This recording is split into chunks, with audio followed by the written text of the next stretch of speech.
second this. entry. Yeah. I was like, this looks cool. I'm gonna use this.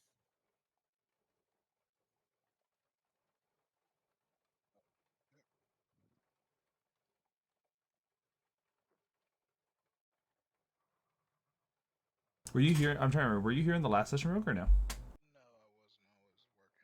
All right. So, hold on. It is Yes, she died. showing me the health bars of Thursday's group. Thank you. I will fix that at the moment. Wait, who died? Skittles. It's okay, we bought her. She died and then she came back. Yeah. Oh, Sally's not here. Well, wait, what was that, Charlie? Well, she died and then she came back. She died, but she got better. Yeah, just had to rest up after death. Yeah, no. Did you die? Unfortunately, yes. But I survived. Yeah. Yeah, Oh, almost forgot. Rogue, level 9. Yeah. Alright, thank God. Also, Rogue, there is no more Wa. Yeah, no more Wassons. No more, and no more Mickey Cheese. Well, shit. May he rest No in more his Biggie Cheese. He was annihilated right before our eyes. Oh, well, shit. And now Monk level 6.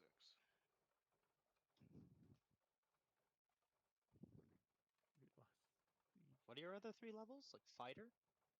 Fighter and Monk. Okay. Yeah. That's good, because like you'd never need to go above 17th level monk. Is this the time to go get refreshments? This is a perfect time to be getting refreshments. I go! I have already acquired my cherry Pepsi.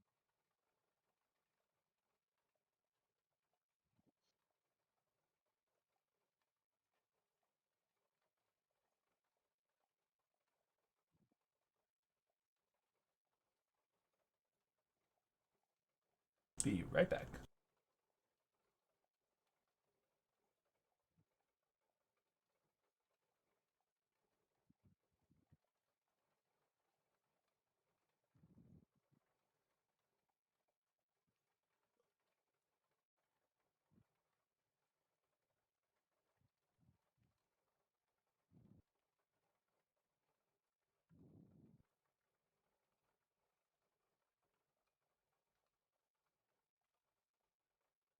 I had almost completely forgotten to do that properly. Rogue, Brett, are you here? What's up? Say that again? Okay, perfect. The two of you here. Since you weren't here last time, Rogue, Bread, Rogue the Monk. Have I not? Wait, no, Have I not met our monk? Yes, we did. Yes, you have. We did. Did we? Yeah. Yes. I'm pretty sure we had a session, didn't we? I'm trying to remember. Oh, hold on, that's right. Side note, I'm trying to remember if anyone remembers the actual thing I did when I was like going through your guys' characters. How I was like Skittles is playing Rogue is playing a monk, and Munky is playing a barbarian. Yes, all nothing but confusing, but yes, go on. Yes, it was great.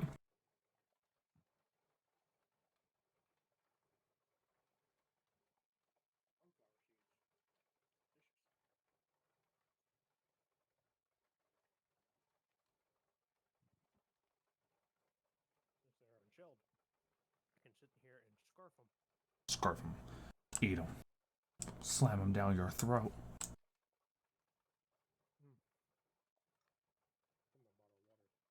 On the floor.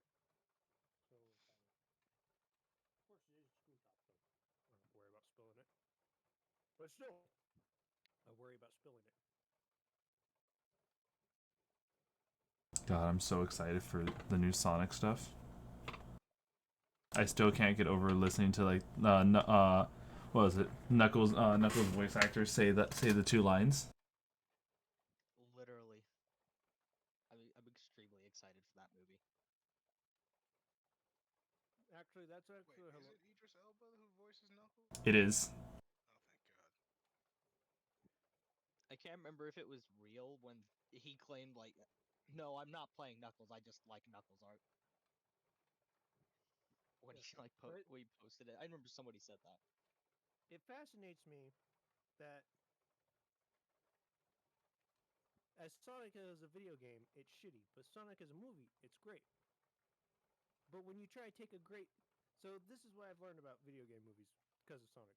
A really shitty video game franchise can make a really good movie, but a really good video game franchise doesn't make a good movie.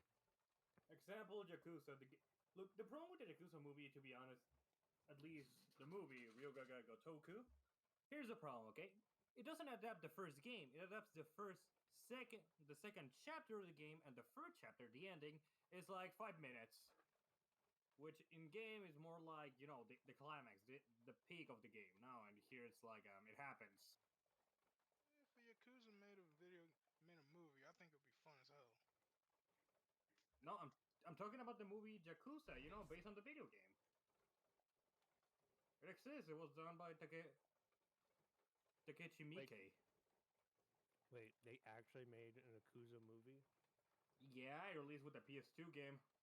What the? PS2 release of the first game. What the fuck? Really? Yes. Let me get this How straight. can you know? Let me get this straight. They released a movie with a game that the movie told about the first game. Yeah, it's the only game that was available at the time. So, after playing the first game, everyone was hyped about the second one. And they're like, oh, hey, an Yakuza movie's attached to it. This is just the first game, put into movie form. I just played the first game. Why do you think I'm playing the second game? No. Here's the thing, okay? The first movie is an adaptation of the first game. The movie is an adaptation of the first game, or the first thing. The problem is that it isn't really more of an adaptation. It's more like at first it focuses on a whole new group of people. Then it goes to the game protagonist, but it's more like on the second half of the game, and then it goes into the climax. But the climax is like 10 minutes on something that is like hour and a half in a game. Mind you, I'm talking about cutscenes because the ending is fucking amazing. So the movie is basically just a prequel? No, it's more like a summary. But you know when they ask you to summarize a book, but you didn't read it. So you just use the Wikipedia article to do it. So it Death sounds Battle. like they made a shitty movie. Yeah. Yep. All right. Well, we are definitely past that timer. So, without further ado, let's get the show on the road. And welcome everyone back to another Saturday D&D session, where last we left off, after going through and seeing what is Malthraxis approaching towards a town of pleasure that quite a few of them got to explore and interact with. Tizryl had given her life so that way others may be safe.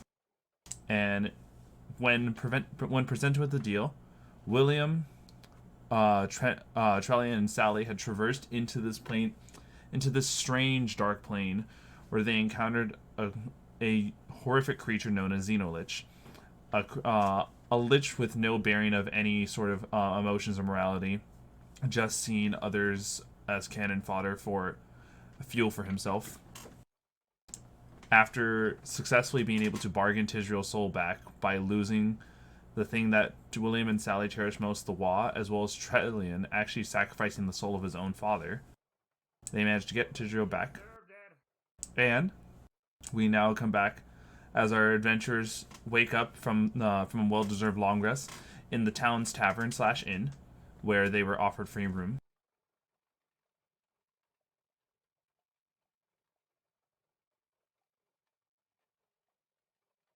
What do you guys wish to do?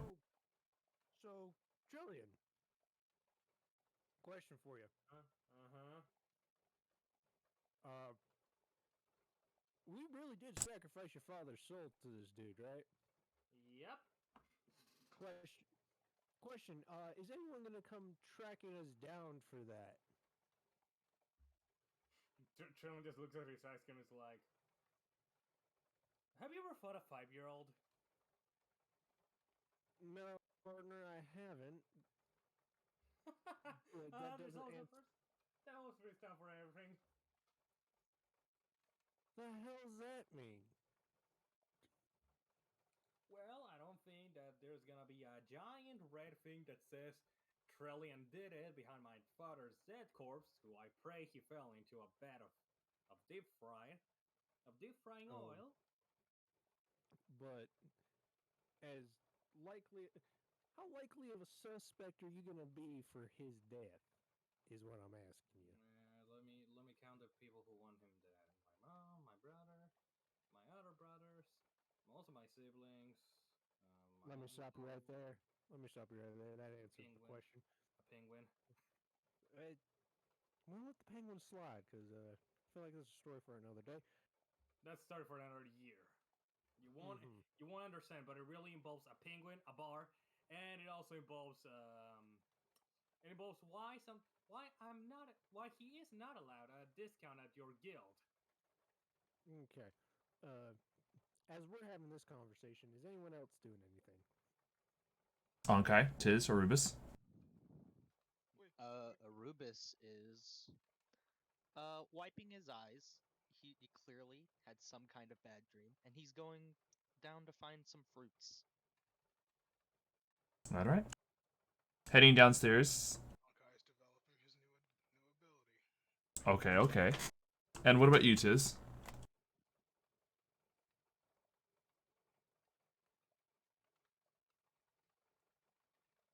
Hold on. Let's see this. While you wait to hear.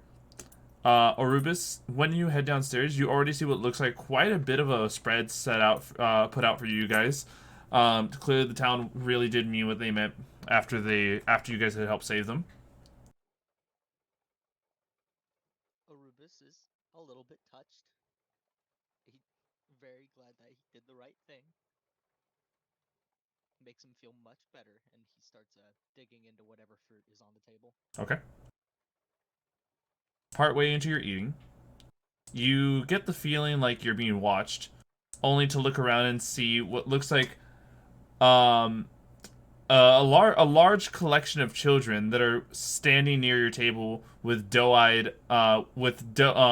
with wide doe eyes looking right at you.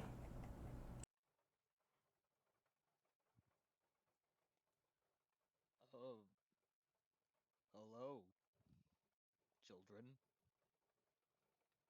They all stare in silence.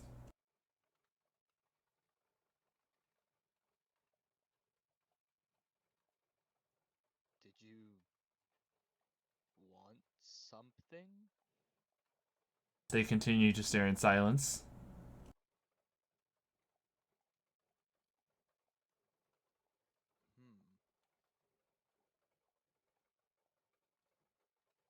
Do I notice the silent children? You would when you would leave with Trellian. Oh, look. Ankle biters. I need to grab bacon and leave the facility. When you go to grab him, you all of a sudden notice that the number of children has doubled, and there is as many that were staring at him now staring at you behind you. See what happens when you call kids ankle biters. Also, don't anger kids, okay? I used to anger my What the 5-year-old hell's brother, going on? and he would just hit me. You know, he would just punch in my legs. Like, god damn, that little shit had powers or something. I don't know. He was strong. Trellian, you also see the same thing for you. I And now pull they're my gonna gun kill out. me. Trill's like, why are you? Wait. Hold up. Situation. You have gone from 0 to 100 real quick. Come on here. All the kids' eyes stick now to Orubis's weapon. Trill's like, look, I ask my gun if I am surrounded by demons right now. Even worse. Young humans. Oh my That might god, be worse. Oh my god, the crazy one talking with his gun. You're completely correct. This is worse than demons. Yeah, I can walking banish over with demons coffee. without anyone giving it a second thought. Here we go. Tiz, wait. Hello, darlings. all the kids now look over at Tiz the slime, and Tiz, when you come down, you all see your own group of children that are now staring at you too.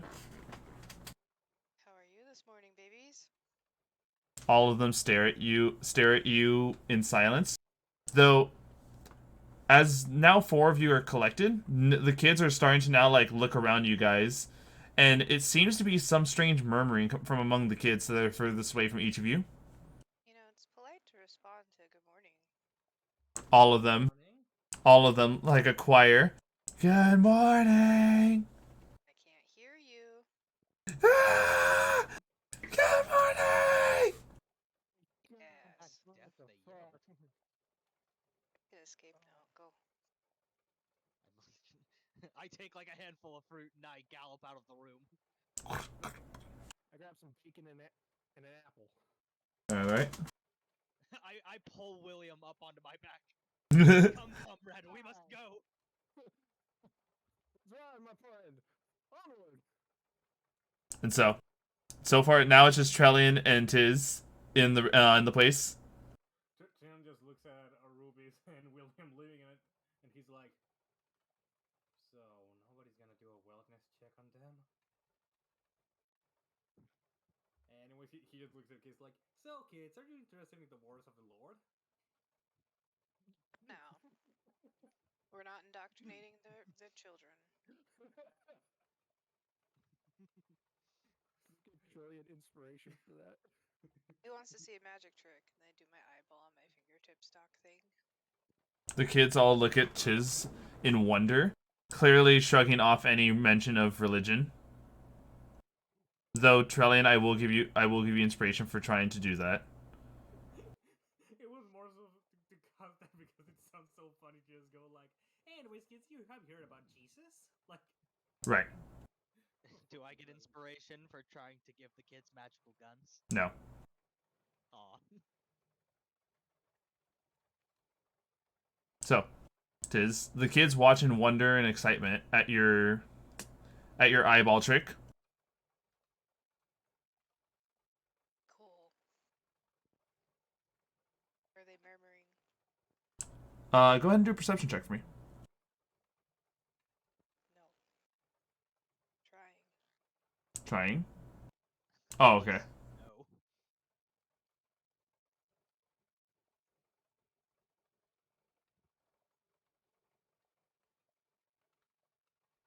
Alright. Apparently Saturday's really popular for D&D Beyond. Because they are laggy. I know, right? Yeah, that makes sense. Doing the sit and spin. Okay.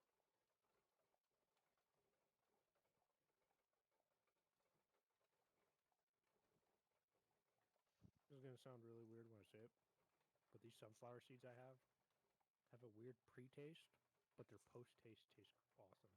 Oh, I forgot I had fuzzy Oh my dice. god. They're pink and fuzzy. You have I got fuzzy dice? one. Oh yeah. This month, if you're subscribed to D&D Beyond, you get free fuzzy dice. Oh, fucking course. The king No. dice and I can't get them. No, they I think they've been doing it so far pretty well. Where like every month there's a new set of subscriber dice that they give out. You think they would have saved the? It's not every month. Oh, but it's felt like that for the past few months. I think they would have saved the kinky dice for Valentine's Day. No, trust me, I'm pretty sure they'll have something red for that. But Tiz, what did you end up rolling?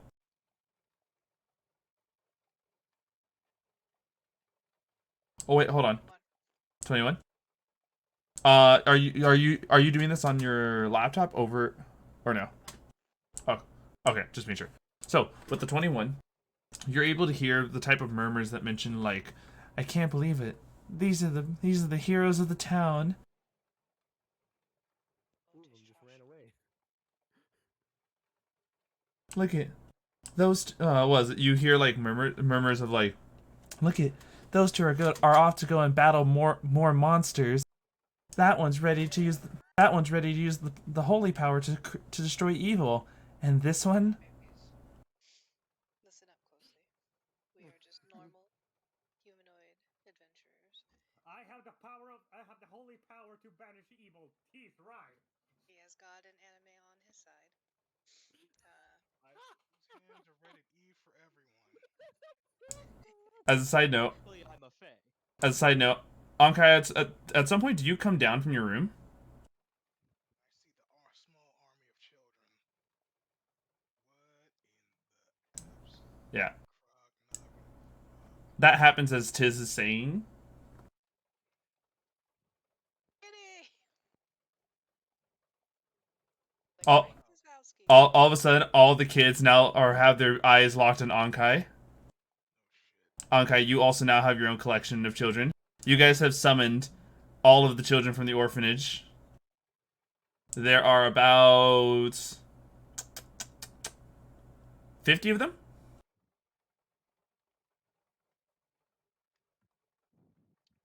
Grand. 50 of these little bastards. As soon as you say that, you notice one thing. All of them grow big smiles, and as in one unison voice, "Kitty!" And they all go running towards you. And I do an acrobatics jump on top of something. Go ahead. Where are my other babies? Those ones are chilling over at the boat.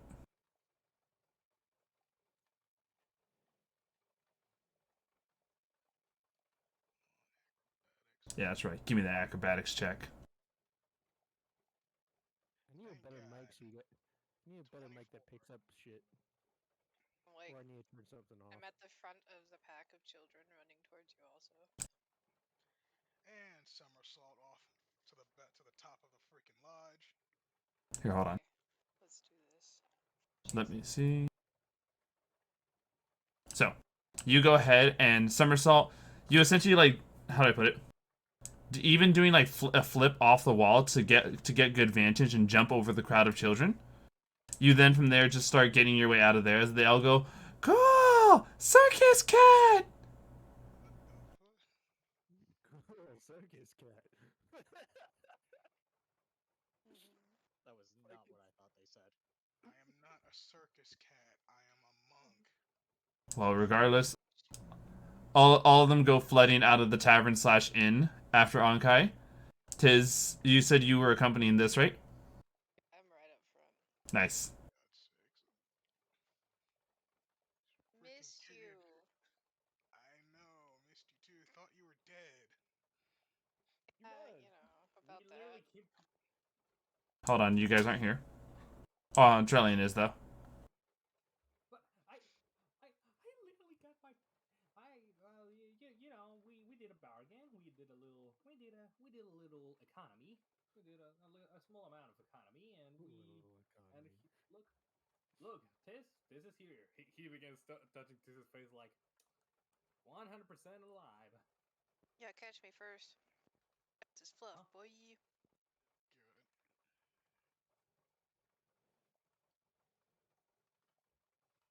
Where are these kids now? Anyways, I'm probably gonna have to go back to the capital and have to answer for some stuff. Well, the kids definitely are still trying to follow you and Tiz. It's kind of hard to not notice the two of you in the town. Me jumping rooftop to rooftop. Yeah, you're literally hyping them up more after you. They start jumping on roofs. You know what? Anhkai, you notice that your actions are causing a good amount of the kids to begin to climb. Oh, for fuck's sake. I gotta go faster now. Oh, you're being a bad example. How am I being a bad example? They're chasing me. They're learning What from their my... acrobatic modifier is. Boy, I'm there to catch them if they fall. Alright. Yes, Anhkai. The kids seeing you're like, "Look it, I'm just like the cat!" And they're essentially climbing the buildings, or at least attempting to. Oh, fuck. I just created a school of monk children. Some of none of them are able to actually get a good footholding like Anhkai would, and so they eventually like give up. And you even notice a good handful of them, Anhkai, begin crying.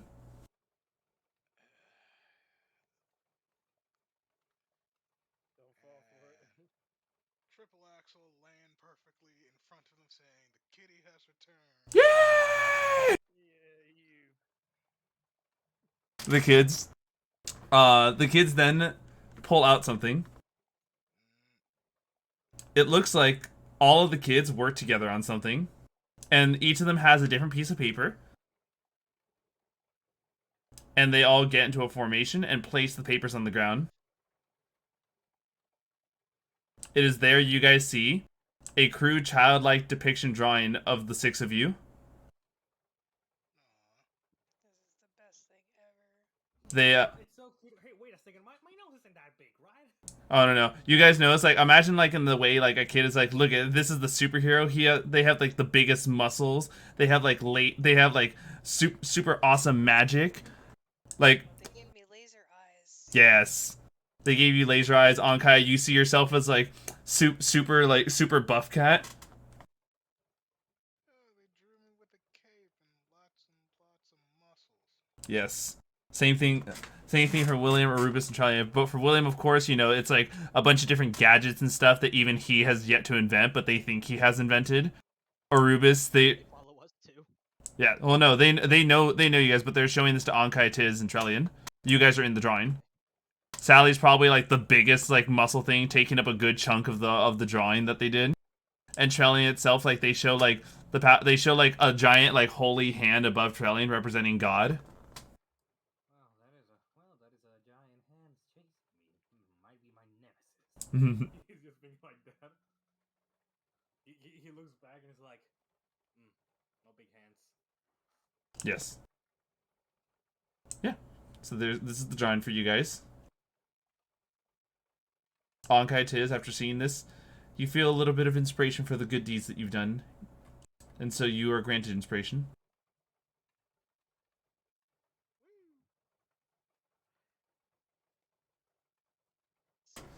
Yeah. So what do you guys want to do? Well, first things first, we thank the kids for making such a wonderful drawing. Yes.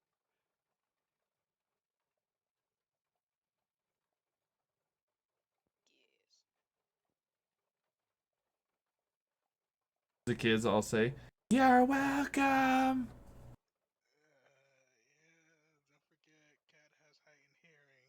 Please turn it down.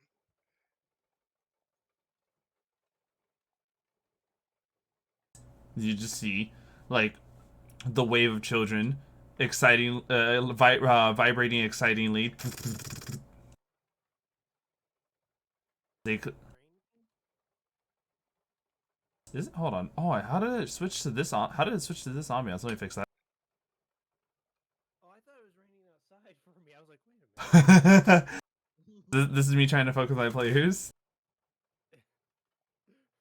Well, for me, yeah, it is raining outside, but Well, it's supposed to rain for me, so I was like, wait a minute. It's not supposed to rain till tomorrow. What the fuck? I was a little confused.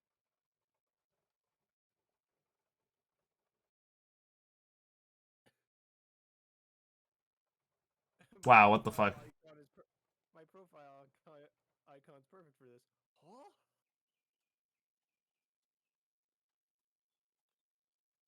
And suddenly the clouds parted. The sun shone.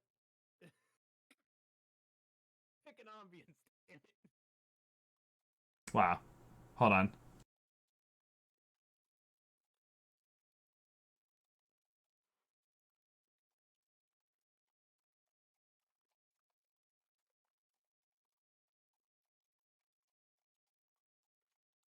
Well, viewers, while we deal with this technical difficulty, let me thank today's sponsor. Me. I'm awesome. I fund this project by my pure will of enjoyment and awesomeness. I feed Zeno with my magical abilities to produce ramen from my fingernails, allowing him to have the time to put together this whole charade that we call production. All right, we're good. Yeah, I was running out of things to say. So, yeah. The kids are vibrating excitingly as we move over to Orubis and William, who have like ran away from the entire fiasco that was children. It's at this point you guys realize that the town, in a complete day to night shift, it has changed its mood entirely. What was a town of pleasure is now a town of wholesomeness and looks like cleanliness. Like the Mormons came by. It looks more pleasant during the day. Yeah, something. How does it change like this? You'd be surprised the willpower. Yeah, I mean, for some reason, it's making my skin crawl. You might want to see a doctor about that. All the townsfolk here are also pretty well clothed, showing very little skin. Very, Oh well, that's just being ashamed of it. No, it's more like how do I put it? The town enjoys this type of like swap, from when the children are allowed to be out to when they're not. yeah. Like, there's nothing wrong with hide and skin. I mean, shit, some people just like to wear turtlenecks, dude. I tried a turtleneck once. Very uncomfortable sweater. It depends on the material. You get a turtleneck with the wrong material, sucks. You get a turtleneck with some nice, kind of a silky fabric, kind of like stuff that's made out of bamboo. It's magical. It's like being Hmm. hugged by a teddy bear. Try some really fine hemp. Yeah. Maybe it was a fabric difference. I'll have to try it again with a new fabric. Yeah. I've only But ever worn clothes made of the wool of a giant ram. well, Orubis, what I'm saying about my skin crawling is, doesn't the energy around you just make you feel like being wholesome? I'm wholesome most of the time. I mean, like, so you don't feel like the overwhelming energy that is the nicety. Like, it is like it's enrapturing my soul and cleansing it. Like, I I don't think we know. have very different souls, William. Well, yeah, that's a good point. I do enjoy the nightlife a bit more than what's going on here, but it's like this town is physically changing me to do that. Not just by me, so Embrace the change. I'd rather not. I It don't could be like very something that. nice. Give it a try. No, I prefer to make my own decision of whether I'd be wholesome or not. Well, Not of course it's something your decision. forcing me to do it. No one's Eh, forcing you. It's just an urge. We all have urges. Rubens, are you trying to indoctrinate me right now? Indoctrinate you? No. What? I don't even have a Jeez, religion, except for my gun. Which isn't really a religion, it's more of a I put the gun away and I die kind of thing. you put. Wait, what do you mean put away? Because it's holstered now. No, like if I shunned the gun, I'd probably die. Oh, so if you chose not to carry the gun, you would probably die. Got Yeah, it. probably. Got it. I Hey, haven't tested it, but yeah, I'm but I'm fairly sure in it. yeah, and there's nothing wrong with changing or anything. It's just it needs to be a decision. But when it feels like an outside force is making you choose that decision, it's not okay. Don't be wholesome then. It's up to you. I mean, there's nothing wrong. Look, I'm not saying there's nothing wrong with being wholesome. I'm just saying I don't want to be forced to choose to be wholesome. Right now, I'm actually okay with being wholesome, but That's good. yeah, That's a good change on but you. like, So, but when which one of us do you think has the biggest fan base among the children? I have to think it's Tiz, right? do not care, do not want to know.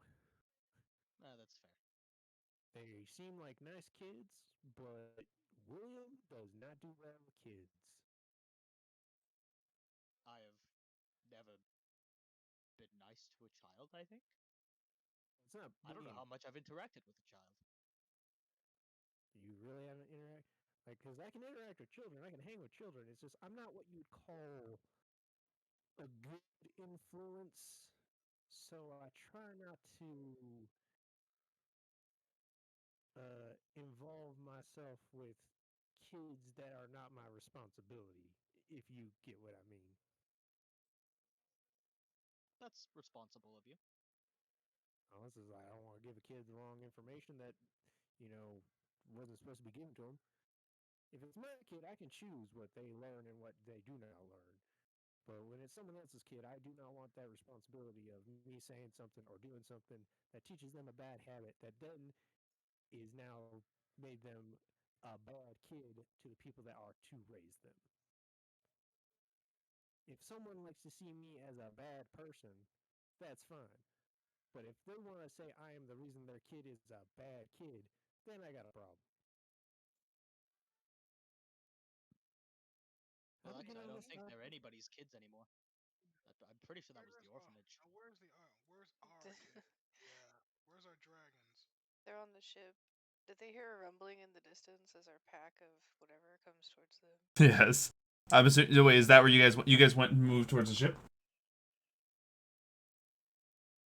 No, we went to go find our companions. If that's the way that they went, then yes. Okay.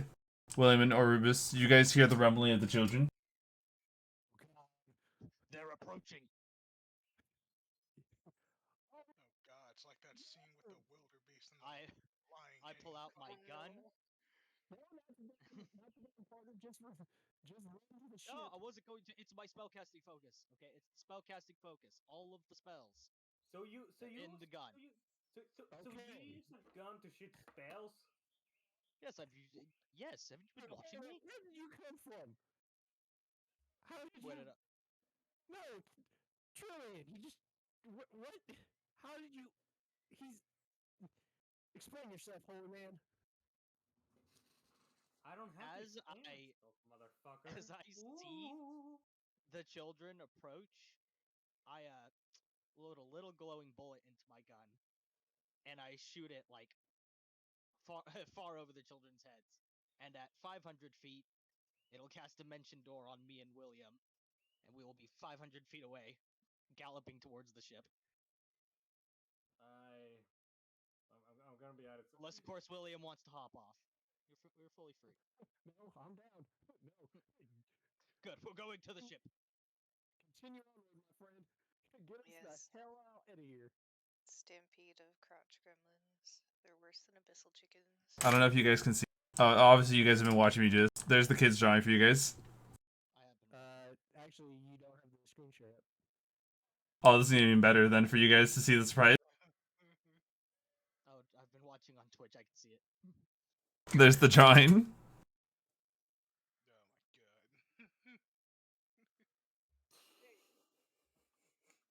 God. I just fucking love how Trellian has the holy hand of God above him.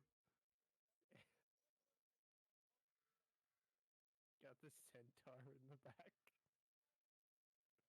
My horse body is longer than the width of 3 of you, including our largest member, who isn't me. Yes. I hope you guys appreciate the children's drawing.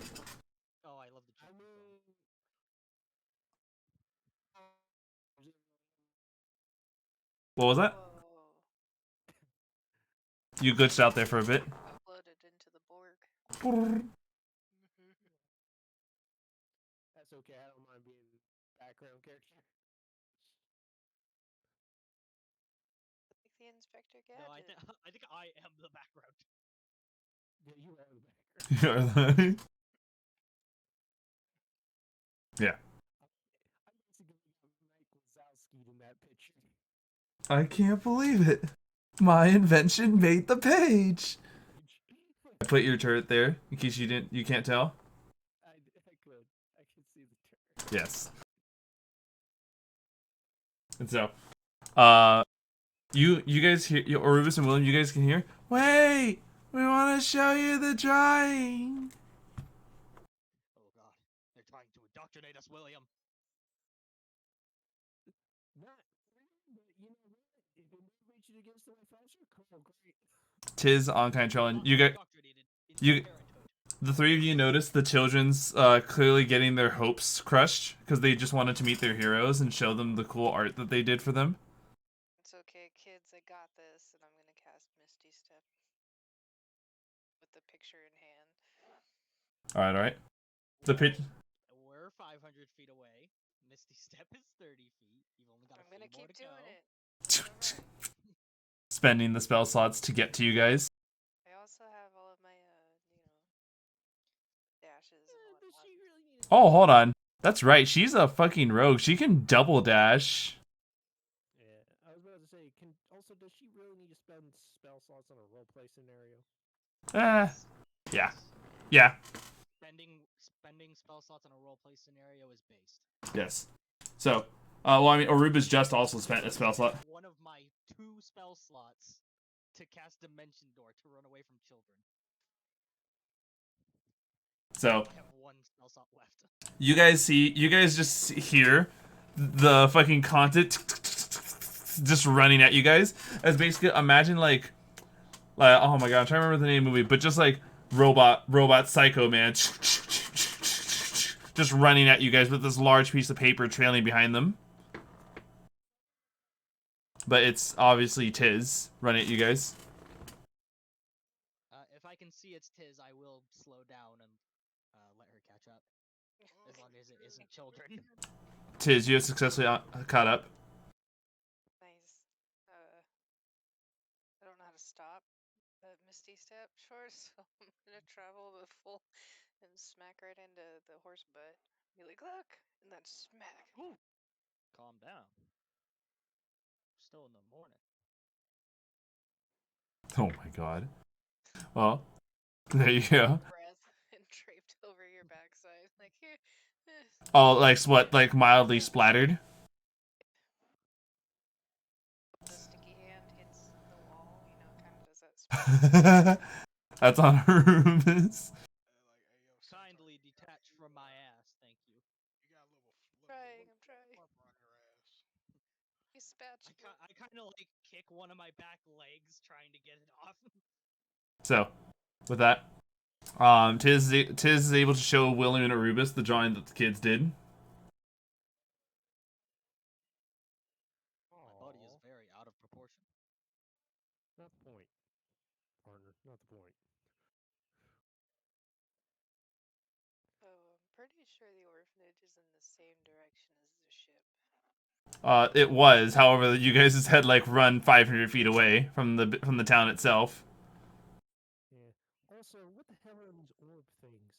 I haven't invented anything like that yet. You're Inspector Gadget. I might actually need to talk. Y'all literally left me in the town. Floating turrets, perhaps? It's at this moment you all realize that the person who's left with the 50 children is Trellian. Trellian, what are you doing? Trellian, you there? He's just looking at everyone like that and is like, I'm gonna go sort out some stuff by myself in a room. Be right back. Wait!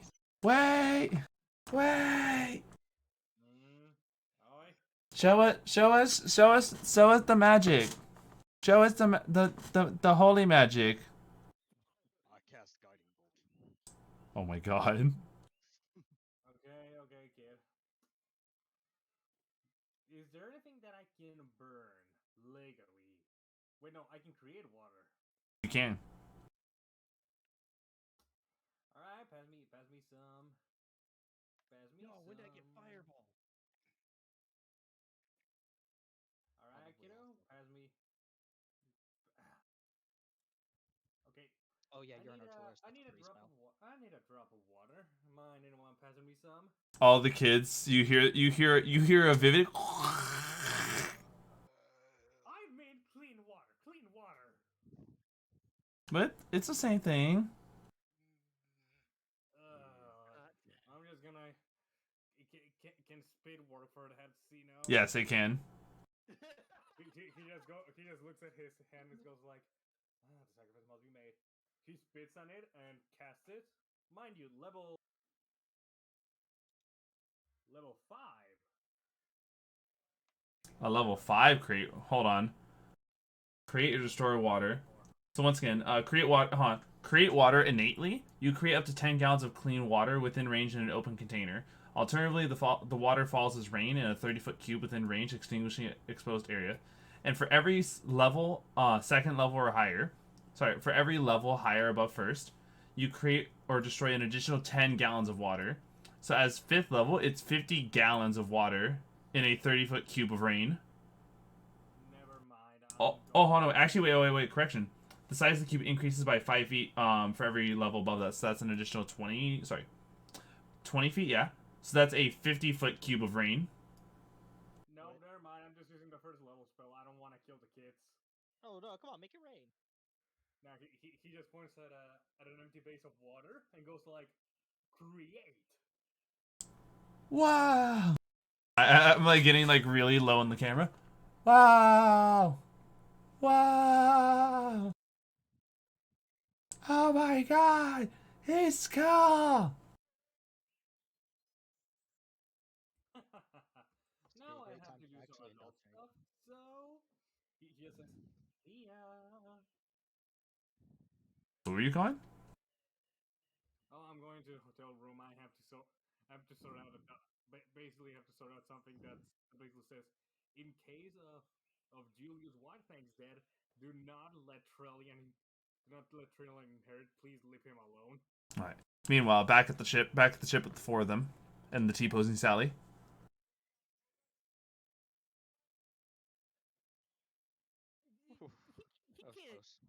He can't mess up 50 kids, right? There's no way, right? My experience with any kind of religion says that's absolutely incorrect. Yeah, no. Actually, 100% right on that. No. I'm sure he'll be fine. Are you sure? Even he said we ain't gonna save the kids from the religious man. That sounded wrong. A little bit. I'm gonna go check on my babies. Do you leave the drawing? The actual Oh, yes. So, you guys are already pretty close to the ship. That when you get closer, you guys see them flying in like they had just finished a hunt.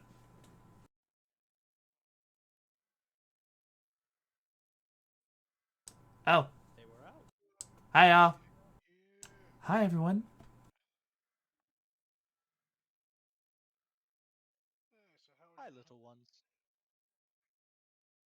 Not so little, bigger than us little ones. Yes, I just climb in between them, and we're like a little kitty puddle. I'm actually dealing with creatures larger than me, still being little ones. Oh, we're doing all right. We went out flying into the lake. Oh, you catch anything? Yeah. Here, Salie, you still have some, right? Yeah. You had to ask. Yeah, you had to ask. Oh, sweet. Free A wonderful fish. hunt. Yeah. You actually do see that like most of the fish, Australia managed to like keep like she didn't chew on them. She brought them back. Shove it into my goo. You guys can watch it slowly dissolve. Orubis is actually very interested in this slime digestion. Just watching it. It's like Alka-Seltzer. You've seen the slime in frickin' that one monster movie. Why can't I remember the name of this? The 50-foot woman? Monsters vs. Aliens. Yes, thank you. You're welcome. So Seth Rogen Blob, yeah. Bob. Oh my god, you're making me think of the at the end of the movie where he's like jiggling the jello at the ex fiance. It's over,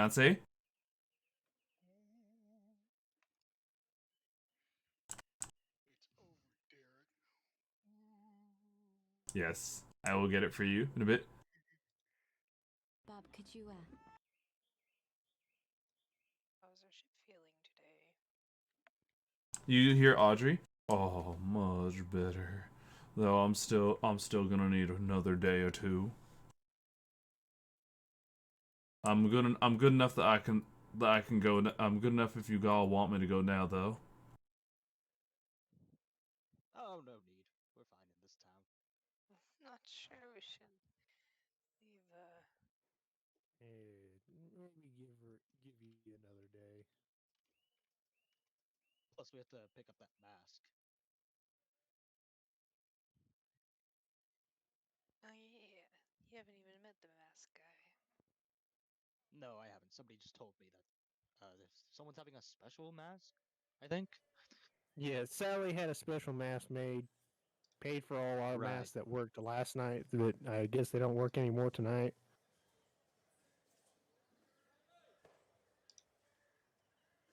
Yeah. So, in order to do that, you'll have to head back to town if you're good with that. Yeah. You know what? Trillian's distracting the munchkins. That's perfect. I'll stay with the ship for this one. I don't really need to be around during the nighttime. Oh, appreciate the company. Oh, of course, Audrey. I'm warming up to you ever since you wild magicked me into your engine room. Yeah. Speaking Yeah. what was that, William? Nothing. Wait. No. Have you eaten yet? Not in a hot minute. It's yesterday. Like one Well, more of the Yanti left. Well, the thing Pretty is, sure it's our last young tea. I was kind of hoping some drunken drifter might have came by, you know. Oh my god, we are not gonna go kidnapping homeless people Don't to you? feed I them didn't to our say ship. kidnap. I was just asking if she ate one that happened to come by while we were at the inn. Don't you guys happen to have like some bodies left over? So like one I more think we only have about one young tea. Yanti. Yeah. Yeah, we have one more on tea, but I was wondering if we needed to feed that to her or if she ate a drunker that moseyed his way down here. I am surprised no one has tried to steal our ship yet. Yeah, speaking of which, Where's that lady? Yeah, that's what I was getting to. What happened to that one bitch who made camp? She the drow woman is coming out of the lake almost as though she just finished taking a good morning bathe. And, you know, not expecting anyone else to be around, she essentially kind of forgot her towel at her campsite when she sees the four of you. Oh. Didn't she bathe last night? No, she went and made camp. I'm guessing this is her bathe now. Anyways, the ship's up if you want to ask her if you can come aboard.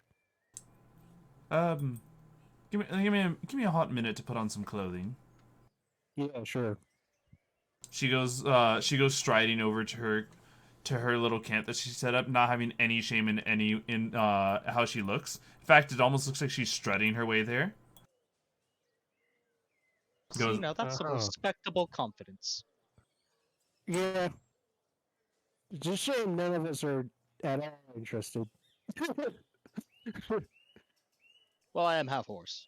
And so, once changed into more appropriate attire, she comes on over towards the ship. Hello. Your name was Audrey II, yes? Yeah. Feed me. Oh, feed you? Well, I do happen to have some rations left around. Yeah. Make sure. Oh, you gotta get real close to my big mouth. That way, I can actually, you know, it's easier to toss them in.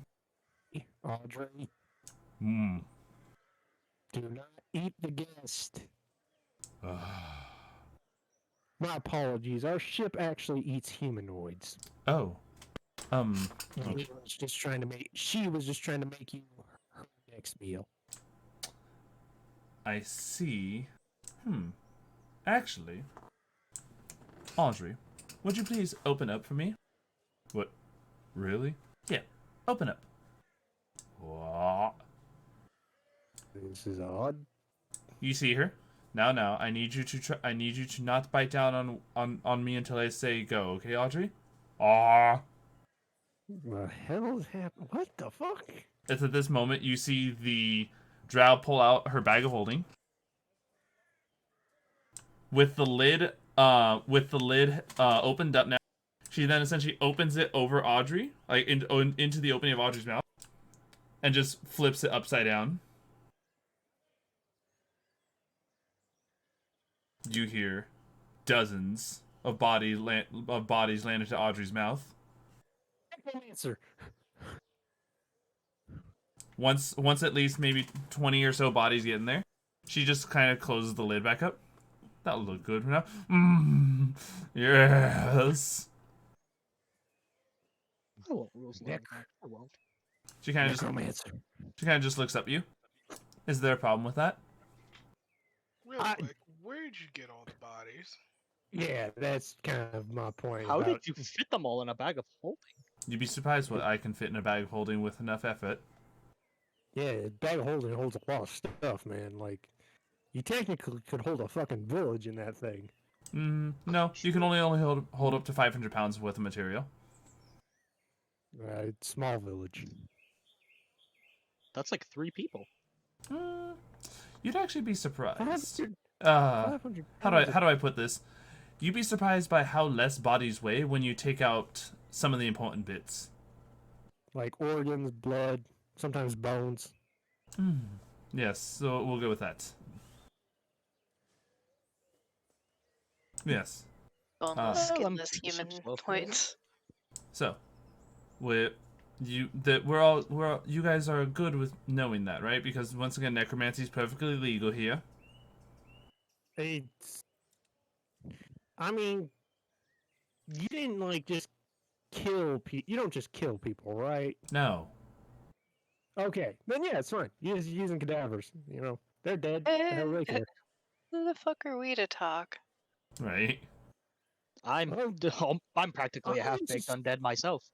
You know what? Okay, fine. Yes, me morally, I'm okay with it because you're technically just using a cadaver. You know, a dead corpse is a dead corpse. They're not really inclined to say yes or no. Right. Like, her eyes darting to the side. Dead corpses. Yes, dead corpses. So. Dead corpses, right? How are you feeling, Audrey? Much better. Corpses, right?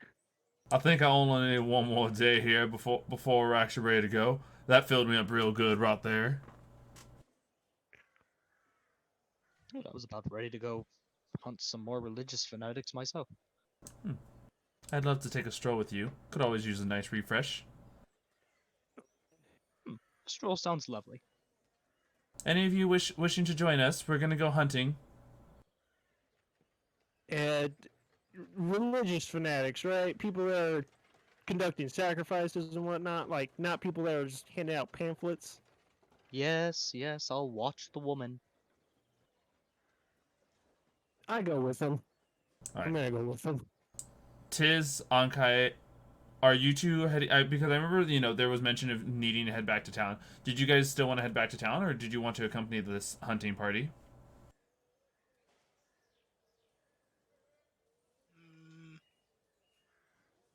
I'll head on the hunt. Anhkai might enjoy the mask guy. Yeah. That's Anhkai, right. Anhkai, why don't you head into town? Alright, town is. So, yeah. when you guys make it back to town, by this point, Trellian, I imagine you're done rummaging through the stuff that you needed.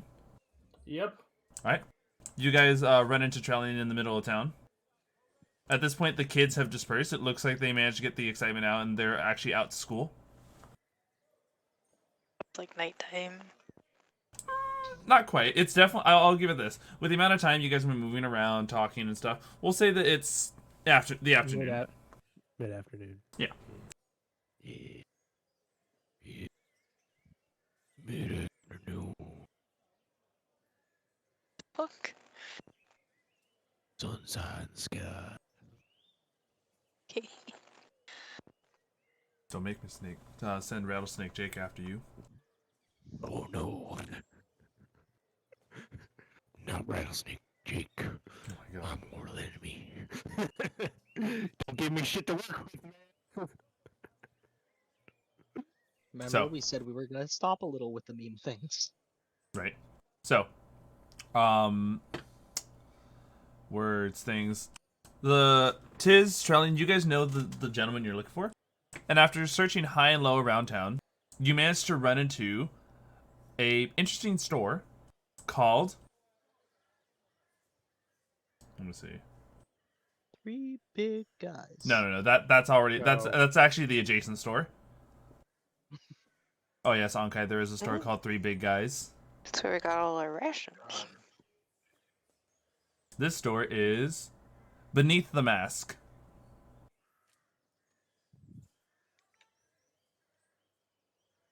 Alright, that sounds like a likely candidate.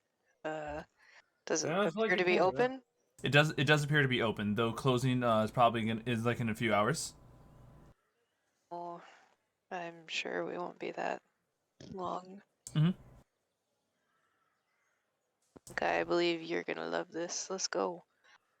So, Let's take forward.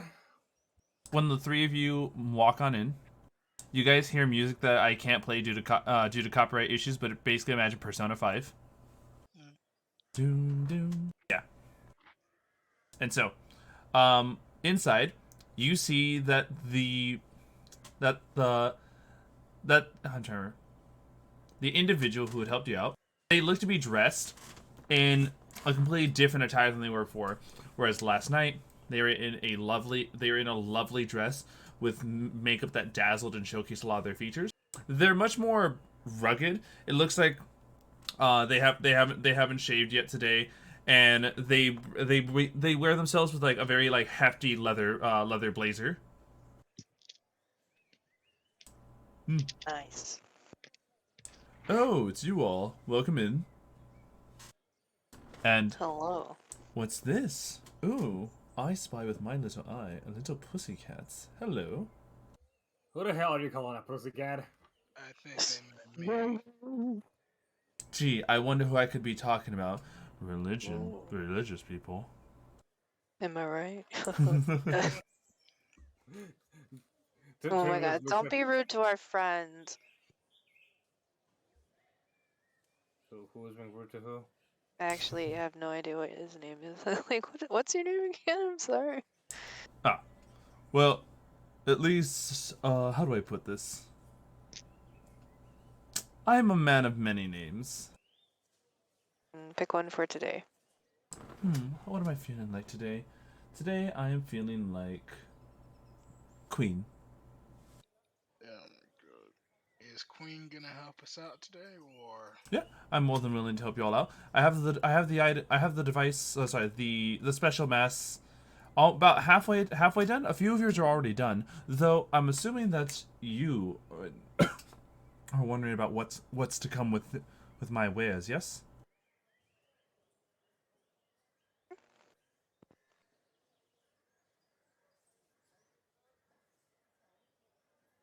Mr. Tabaxi. Yes. I'm assuming you are wondering as to what my wares bring. Well, what you got to offer? All right. We make unique types of masks here. Mask of all shapes and sizes. However, though, the ones that I make for our nighttime, for the time of the night, aka the time of pleasure, is masks that actually hide your identity in a sense, along with giving a flair of your personality. Would you like to have an example? Sure. Come over here, then. Allow me to measure up your face. Alright. Taking a look and running through his measurement tools to size up your face, making sure it looks good. All right. And now, with his hand caressed on your cheek, he takes a look at you. Good. Hard worker with a hard worker with a soul of silver. Someone who understands the worth about everything, though, from what I can tell, has a bit of a streak in us and an easy temper to break. No. No. No. He do be angry. Not always. Fair That's what a enough. temper is. Oh yes, understand this. I'm not referring to bits of rage. I'm more referring to, how do I put this?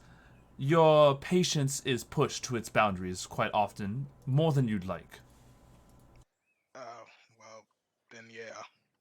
There we go. For you, let's do this. Your mask is made to your face and very much resembling a masquerade mask like any of the others in here. However, though, yours also bears unique silver glyphs all over it, and these glyphs have that of like a fleeting look. So like some of them trail off your mask and then fade after being more than an inch away from you. I'll be right back, guys. Alright. Hmm.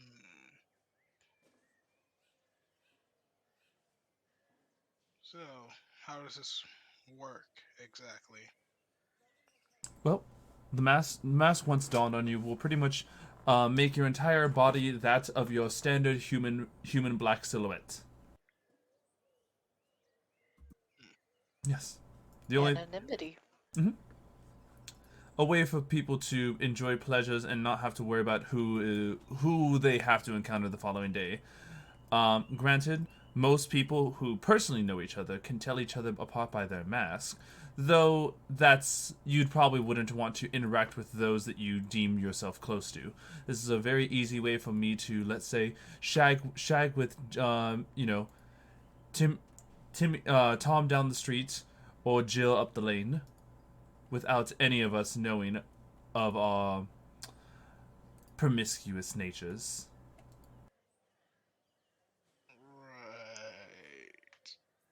Right. How much is Nope. it?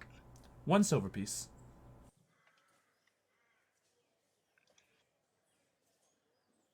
On top of this, your allies have already paid very well for what I'm making for you all, which is a permanent mask. So, these masks will actually be able to serve as a hat. These masks will be able to serve similar to a hat of disguise self. A hat of disguise, though obviously this disguise is always going to be in this nature.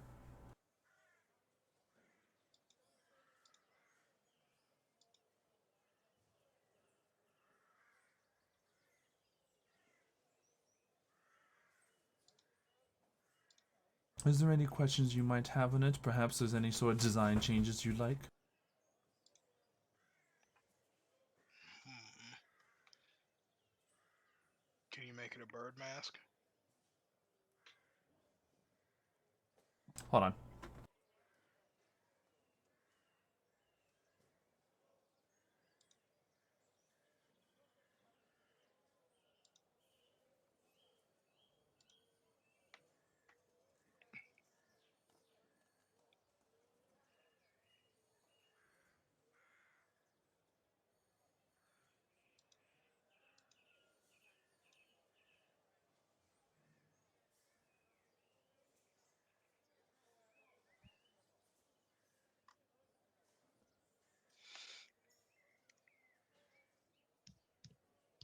I'm back. Could you repeat that, Anhkai?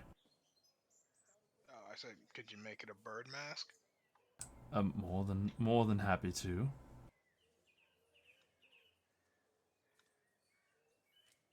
So, with that, immediately he rolls up his sleeves and heads onto the back. Shop's gonna be closed early probably for today. If there's anything you all would like though, before I head back to go and do some more hard labor, feel free to let me know.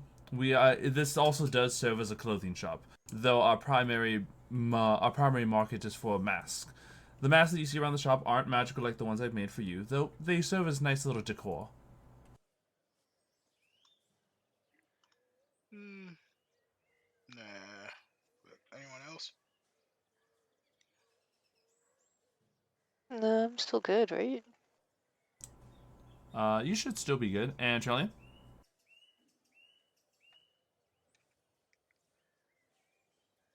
What? What about you? Is there anything in particular you want from the shop? Is there any good long coats? Yes, indeed. You're looking for a trench coat for yourself? Yep, I'm gonna need it. Give me an example of what you strive for in this.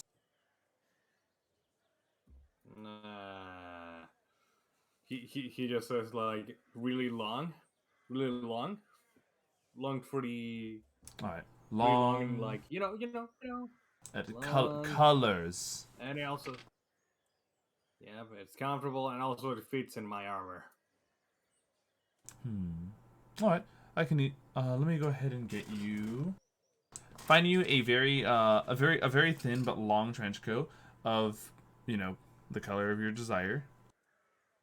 Hands it over.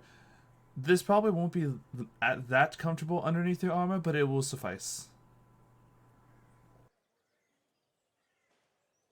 It works. All right. And so, with that, the three of you finished up. He closes up the shop early, and you can hear him. You can hear the two doors close. One is obviously the entrance door, but you can hear a secondary door closing as he's clearly heading to work on your on the rest of your mass.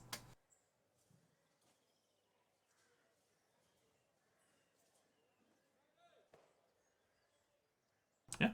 At this point, though, we're gonna take a look at William Orubis.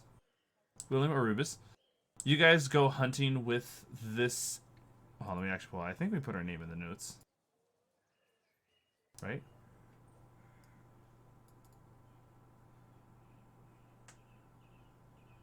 I don't think they got a name. Oh.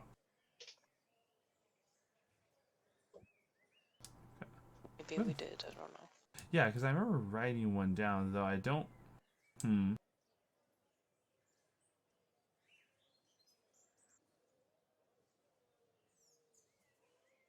I guess I will have to. Yeah. I will use the randomizer. But yes. As you guys continue with your drow companion, on the lookout for fanatics. Go ahead and roll me a flat d20 Orubis. Awesome.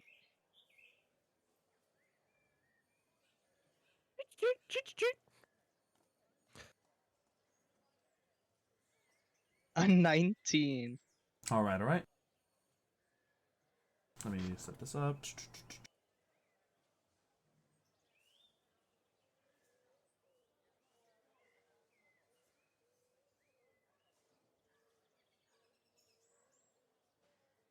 All right, let's see.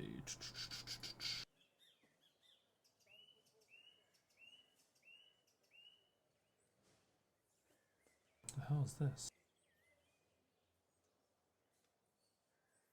Okay, first of all, Minnie, this is not for dogs. Second of all, you hate sweets. I wonder why Tiz's eye lasers are yellow. Maybe that's the only crayon they had available. Someone get this orphanage better crayons. All right, so the three of you go walking up the shore, unable to find a lot of luck with religious fanatics. The two, actually, hold on, William and Orubis, what are your guys' past perceptions? Oh god, mine is 11. 11. 19. Oh wait, I thought you meant No, 70s. William and Orubis. So, with your guys' past perceptions. Whoa, what the fuck went on with my page right there? What about her passive perception? Not enough either. Oh. All right. So, the two of you hear the bubbling in the water nearby and see two huge giant crabs. Oh, huge giant crabs. Mm-hmm. Out of character? Definitely one of my favorite beasts ever. Oh, actually, in character, probably a beast I like. Yes. These crabs are once again giant crabs, but they are of the huge categories type, indicating that they are maybe about 20 feet tall and roughly 30 feet wide. Whoa. That's good. Cool. Oh, they're cool as hell.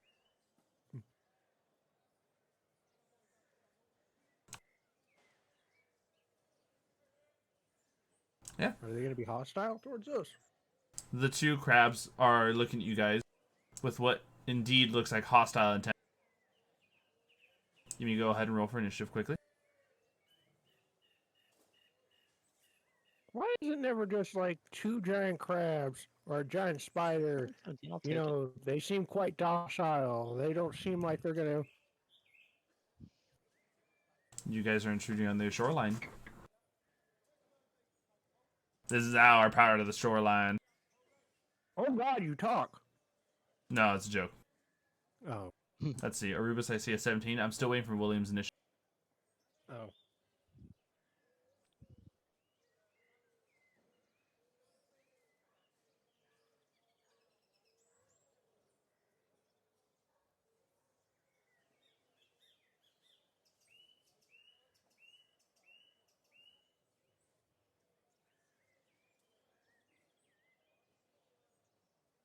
Alright. So, without further ado, the 2 crabs go first. Ooh. I'm gonna pick Orubis and William. Can you guys roll a d20? The lower the 2 rolls gets picked on. Okay. Time to roll another 19, right, Mr. Dice? Oh, hey, 11. It's above the average. I don't like how these dice are rolling. I'm gonna switch them. Oh god, D&D Beyond's doing that thing again, right? Like, it fails to, like, load the game log properly.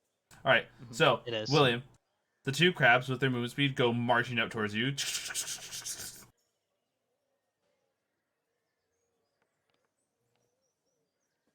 Oh no.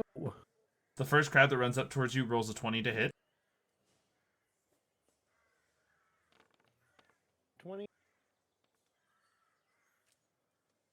I believe it is a hit, yes? Not really. No? No. Are you just saying that?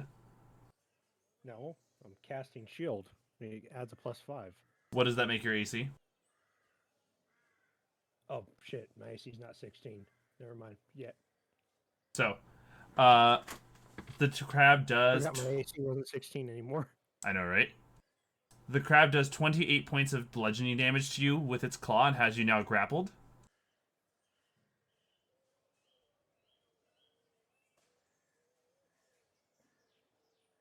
And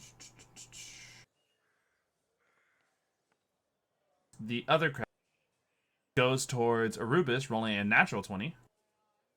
Of course it does.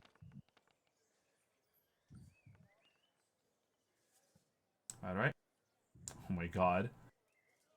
Oh my fucking god. Why are What these did he things just do, huh? strong? So They're each CR8. What do you mean? So hold on.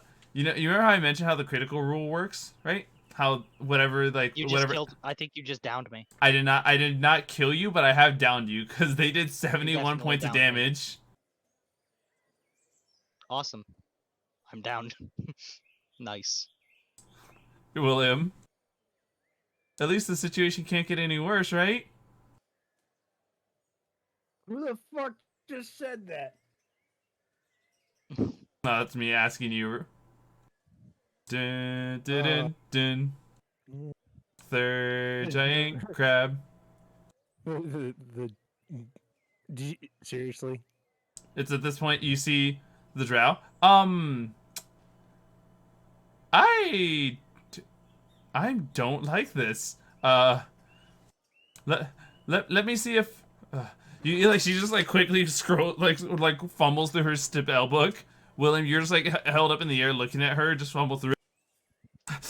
Yeah, don't mind me. I'll wait. Oh, sorry. Would you like me to kill them, or would you like me to help us get out of the situation? They're just being territorial. Just get us out of the situation. Oh, okay. Let's see. Oh, what will get me out? Oh, fuck! I wasn't prepared for giant crabs. I was prepared for living ships, dragons, and all this kind of crap, but not giant crabs. Really? Winkly from my unconscious lips. No one prepares for the giant crabs. Can I try to pacify this thing? You may roll an animal handling check.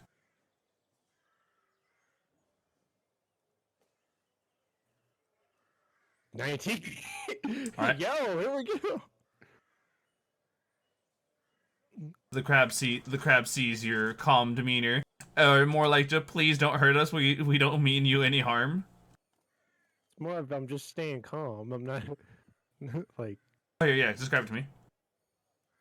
I'm just kind of letting myself stay relaxed in its clutches, trying to show that I'm not trying to resist its pincers or anything. Just kind of calmly looking at it like, hey, big guy, we're not enemies. It's your I get it. Your shore, your place, your eats.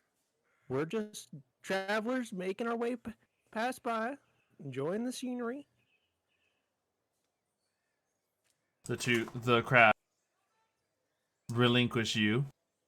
They relinquish Orubis as the woman just goes up running towards Orubis. Oh God, I'm here. Don't worry. Calm down, fuck. Breathe. I wasn't prepared for crabs. No one's ever prepared for crabs. They're very calm and gentle creatures when you let them know that you mean them no harm. See? That's true. Look how majestic. William, Yes, wait, look how majestic they are. William, I have an idea. I need you to hold my hand. Why? Oh, in broad daylight. I need you to hold my hand. Fine, I'll hold your hand. How many hit points do you have left? 29. Okay, good. She only takes 8 of them and transfers them into Orubis. If you would have just said, hey, why the fuck? If you would have just told me that you were gonna heal him, I could have just fucking done it. Look, I'm trying to help, and By hurting me. I am transferring some of your life into your ally. And look at him. He's living. I could have just cast Cure Wounds. Oh, that would be nice right now. Well, Oh God, my reflexes are not as good as they used to be. Well, now's your chance. Yeah, I think he's got enough health. No, I don't. Let's head on back to the ship. Yes, I believe that's enough hunting for today. No, more than enough. You know what? You guys go back. I'm gonna hang out with my mud crab friends for a bit. The crabs all raising their pincers from the water and just shaking them like they don't care. I really would. Never mind. Of course. Oh, I should have kept my distance with the shoreline. Giant crabs. Oh. Guys just don't know how to handle giant crabs. They're a very endangered species. So, William, Orubis, and the Drow all head back. Tiz, Anhkai, and Trellian, where would you guys have headed off to after the mass shop? Would you have just headed back to the ship, or would you have wanted to actually do anything else in town?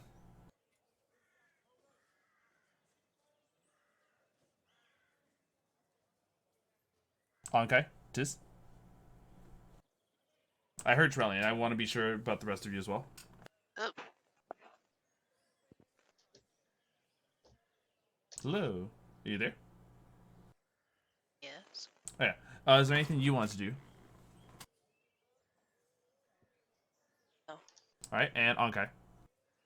Trying to make sure I'm dotting my I's and crossing my T's.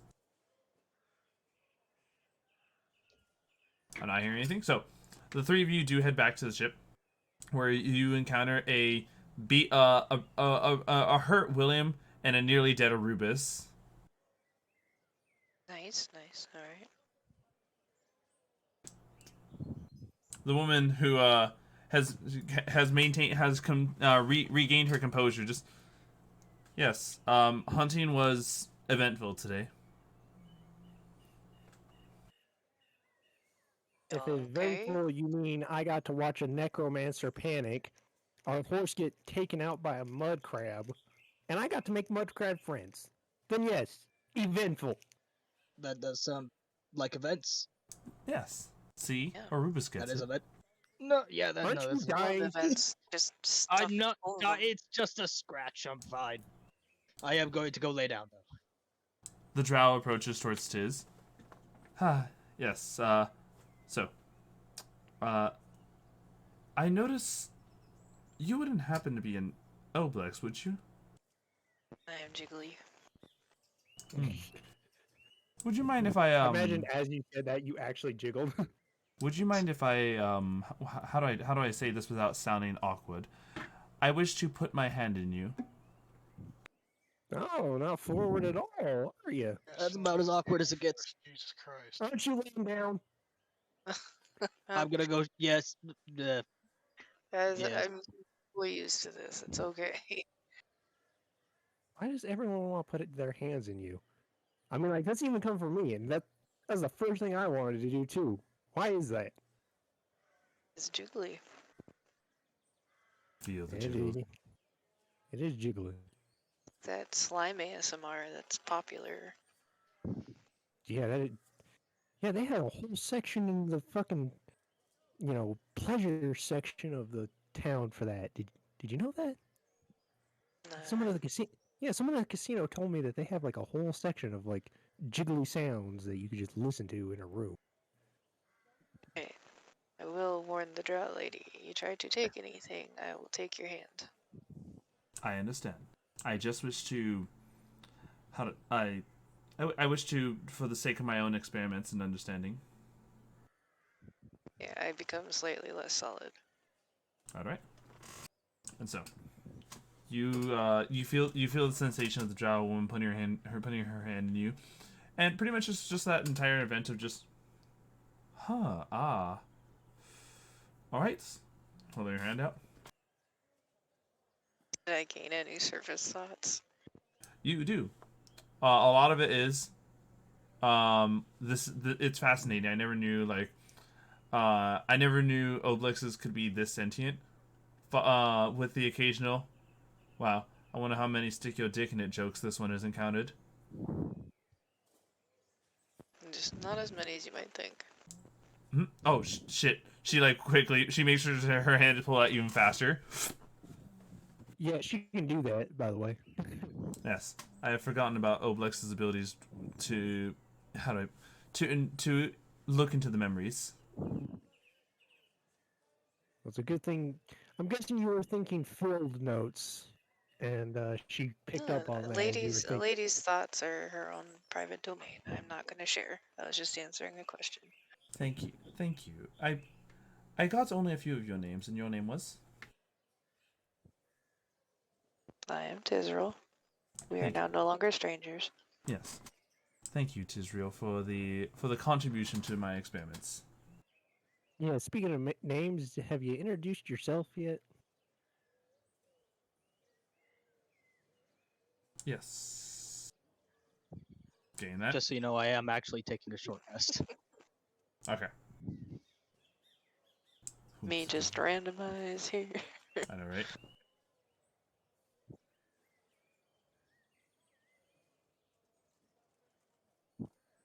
And her name is...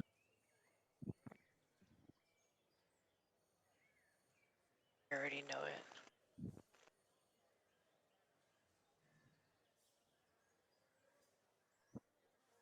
Putting it in The notes. lady's been inside of me. I should know it. There you go. Sindra Arabdulis. Sindra. I'm pretty sure Sindra we've already met, but I'm William.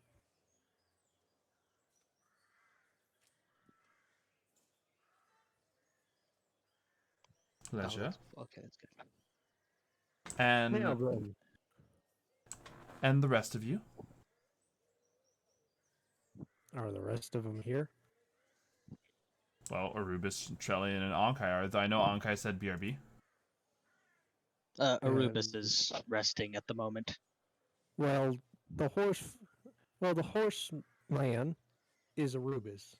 Our T-posing, hugging friends over there are Salie and Anhkai. Yes, I recall. And the cleric, Sorry, go for it. and the cleric who's spaced out is Trellian. Pleasure to meet you all. I would have said you all have done well to help to aid me in my experiments. Oh, looks like the sun has set a little bit ago. I hope you all have yourselves a good rest of your adventuring life. Thank you for feeding our ship. No problem. What was that, William? Oh, hold up. Yes. I forgot your name already. It's in notes. Okay. Sindra? Am I saying it right, Sindra? Yes. Okay. Sindra, why all of a sudden the nighttime has arrived, you must go thing? Also, what are you researching? Because you've A, been very fascinated in my ship, B, we're hunting down religious fanatics, and C, just fingered my friend. That came out wrong. Yes. How do I put this? I'm looking for a way to prolong one's life. And you think the secret might be wild magic and becoming an Ublex? Maybe. I pretty much hit the nail on the head, didn't I? No, it's more like my collection of information needs to be expanded upon before I come to a proper conclusion. Right now, it's just theories and hypotheses. There's like years of research in that. Lots and lots of gold. Yeah, not to mention a lot of Also, fucking quests for I a also think it's stupid still fountain. slightly illegal. I'm not sure. A little bit. Though, seeing as how you all have a man-eating ship, but We're not one to be pointing out illegal stuff. I get it. exactly. I'm just confirming my own suspicions. I got it. Exactly. See, confirmation with theories and hypotheses. We're all scholars of the universe. Exactly. Oh, yes and no. Does that mean you're part of the collective guild? Huh? Why would I be part of the Mastermind Collective? They're kind of the go-to guys about anything that has a lot of to do with experimental research. Wow. What rock do you live under? Ivory Hold. First off... Hey, I actually gave you an answer. Fair enough. First, when it comes to information gathering, the guild whose primary focus is the members of the Weave. You should actually check out their college campus. It's a location where vast mages from all over can learn not just magic, but just different aspects of life. In fact, it's not even just comprised of mages. There's plenty of other, even fighters, barbarians that also are there. Where is this? Oh, it should be in Ashantar. We're far away. Yeah, a bit. Sorry for my ignorance. The TMC is kind of the only guild I've really ever known, and I've only worked with the only other guild I've worked with was the what are they? The one Trellian works for. The one that doesn't exist. What are you talking about? Shush. Yeah, the Black Ops one. Oh, well, yes. If there's anything I would say, the Mastermind Collective, their information is more located towards artisans, tinkerers, and just general trade, whereas the members of the Weave actually have a vast collection of knowledge that we store. Sounds fucking fantastic. It actually does. Yes. You can always find guild representation in most cities and even towns. Why, I guarantee you that orphanage is probably run by the members of the Weave, so that way they can, properly teach the younglings. It makes sense. Teachers. Mm-hmm. Well, with that though, I wish you all adieu, and I will be heading out. Bye. So, she heads on out, and it's become nighttime. you guys are aware that if you stay just one more night, if you take one more long rest sometime tonight, Audrey the third will be good to go the following day. Alright, I call first watch. All right. There are 4 watches in total. I get up and stretch. I'll take third watch. All right. I'll take the second watch. Trellian, are you there? I'll take deferred watch. You mean the fourth one, or are you partnering up with the third watch person? Yeah. I'm taking the fourth watch. Okay. Anhkai, are you back?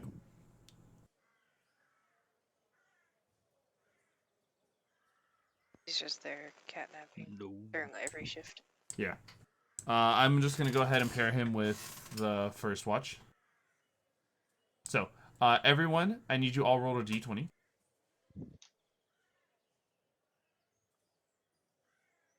A D20. Mm-hmm.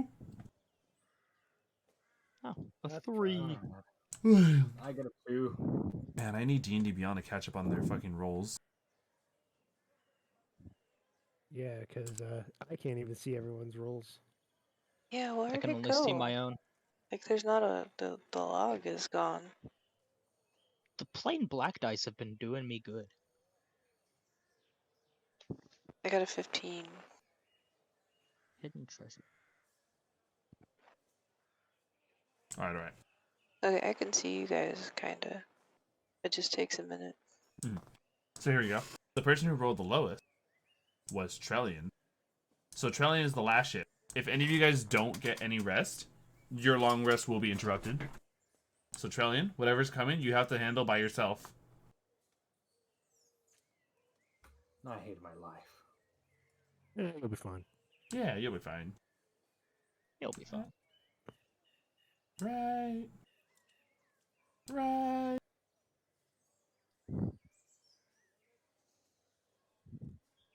What, sweetie? No,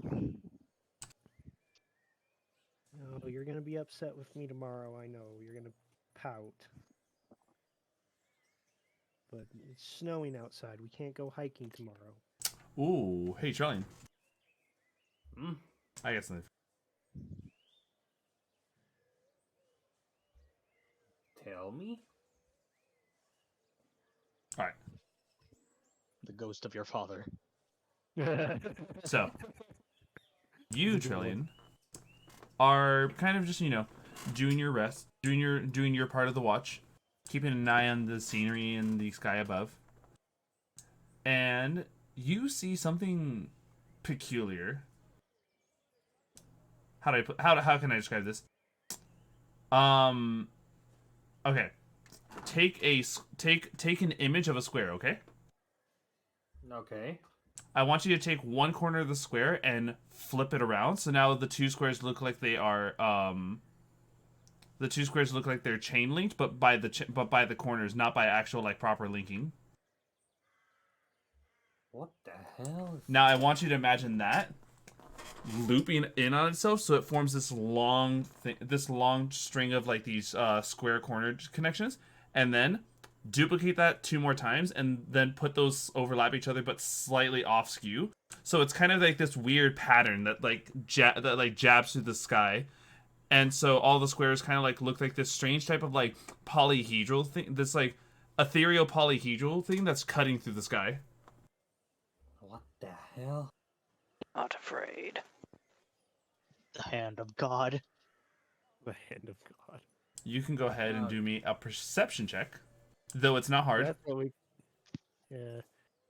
What you think is the hand of God is actually the world's 19. geometry starting to fold in on itself. Right. The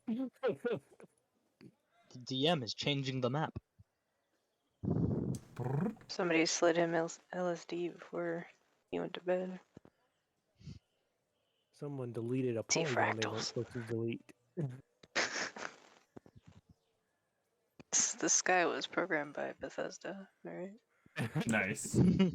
Ah, fuck. We got the Bethesda map. God damn it. Got the fucking Bethesda map. John, would Actually, you that is mind a telling me what you rolled? Because D&D Beyond's doing that thing. 19. Actually, that sounds more like a Ubisoft problem than a. It just like starts sinking Sounds through like the both. world map. He said 19. I don't know if you heard him. Yep, Yes, 19. I'm right now getting it out for you. What the fuck It. is that? Slap it on the table. It looks friendly. Looks friendly. It looks like some Assassin's Creed shit. Yeah, Oh no, we're desyncing. it's the best. Like, it really is one of the hardest things I could properly fucking explain, because this is from the fucking new thing. It's Oh. it's really cool. Actually, hold on. I think there might be something I can use, okay. though. This is fairly close. I think for someone for people who understand the context of it, it's really close. Okay, I get it. I get it now. Let's see. I read Strixhaven. I get it.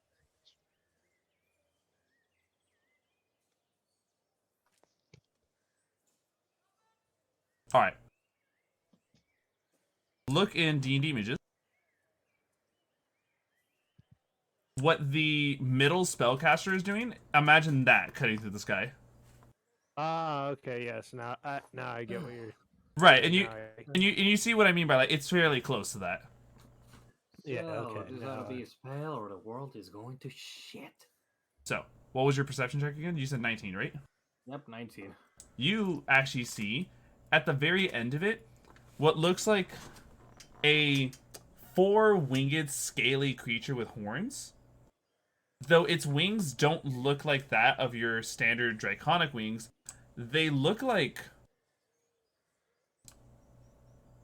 You know, if I can... Here's the image. Like, I love the design of this creature, but man, is it fucking hard to describe. What the what the fuck? Oh god. They look like flower petals. Never mind. That was not what I thought it was. Yeah. Although I it was looks like- close. What's that one cactus that has leaves that look kind of like that? Yeah. And on top of this, the way this thing flies, it's almost like every 6 seconds, rather than flapping, it's folding space to actually move through it. And every time it folds space is where it leaves those pattern designs. What Yeah. the hell is It doesn't move. Space around it moves. Yes, there you go. That's exactly how this thing looks like it's moving. Yeah. Oh, If you guys have ever seen that Futurama episode where They explain other ship. I Doesn't fucking yeah, I fucking love that. That's it. That's how we went faster than light. We space moved around us. I fucking and then it just shows the space melding around the shit. yeah, it's great. All right, so Trellian, this is what you see flying above you, or moving above you. What the fuck is that? Trillian's mind just explodes.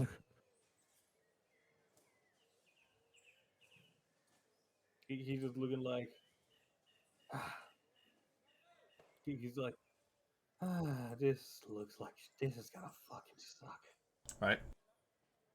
The strange creature looks down, and then you see the like that kind of fractal code thing, now taking a sharp turn, and moving, and kind of like in the way people would draw multiple lines to make a curve. That's what this thing is practically doing when it's turning in your direction.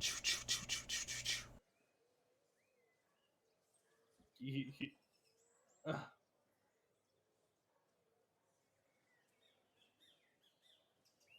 he's just looking up like, "Whew, what about time to have a shift, huh? If I ignore it, it'll go away." That's your solution.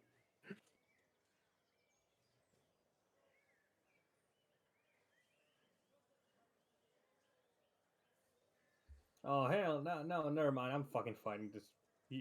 He's just looking at them like, "Hey, what you doing up here?" Fighting's not always the answer, my friend. He has Fighting is in this case not the answer. he has two dialogue options, A or B. Okay, so he looks seriously at it like, "So what? Who are you?" the creature once landing does a very an analytical view. Like looks like it's more analyzing you, the environment, and more importantly your ship. As just interesting. Very, very interesting. I'm back. Welcome, Anhkai. So let's see. So what's the interesting part of this chip? He just Trellian just gives just like, hello there. Anhkai, you are currently in the middle of your long rest. I put you and Tiz in the first shift, though this encounter is happening on the last shift with Trellian alone. Okay. All right. And in case you're wondering, literally, like, if you take a look in D&D images, you see the way the middle spellcaster's spell is kind of coming out as like this kind of like weird geometric thing. Yeah. This dragon flies, but doesn't actually fly, more than actually like bending space around it, and where it bends the space to move, it looks like that pattern repeated behind it. Ooh. Let's see. Oh, I'm sorry. Are you the owner of this vessel? No. In fact, this vessel is actually sentient. Asleep. Interesting. Oh, I'm sorry. Where are my manners? My name is Tanazir Quandrix. Tanasir Quandrix. Yes. Ah, thankfully I can pronounce it correctly. Good to meet. Nice to meet you, Tanasir Quandrix. My name is Trellian Whitefang. The pleasure is all mine, Trellian. You and your ship have caught my you and this magnificent ship have caught my attention. I'm what you call a bit of a scholar. I see.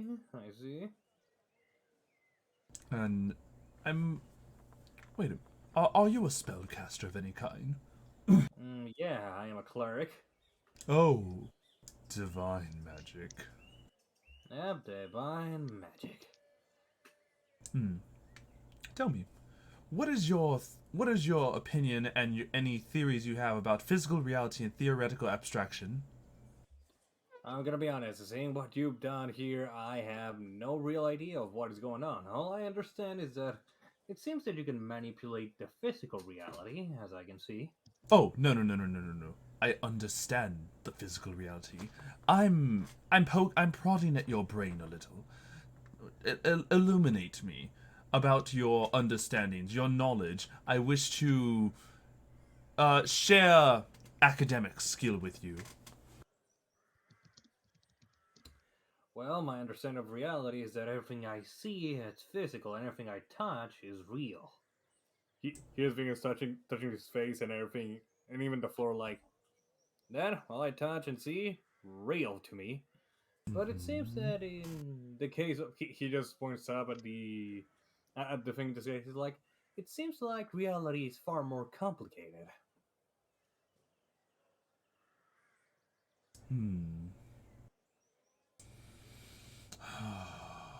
Well, that's great. You wouldn't happen to have any other academics on this ship, would you? Wait a second. This is how good wait. You guys are academics, right? I am, yes. I'm a spellcaster.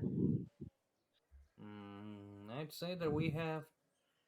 Wait, does Anhkai count as an academic?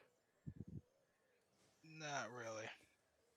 Well, we have two. I have two otters. A horse man, centaur to be precise, and a guy named William.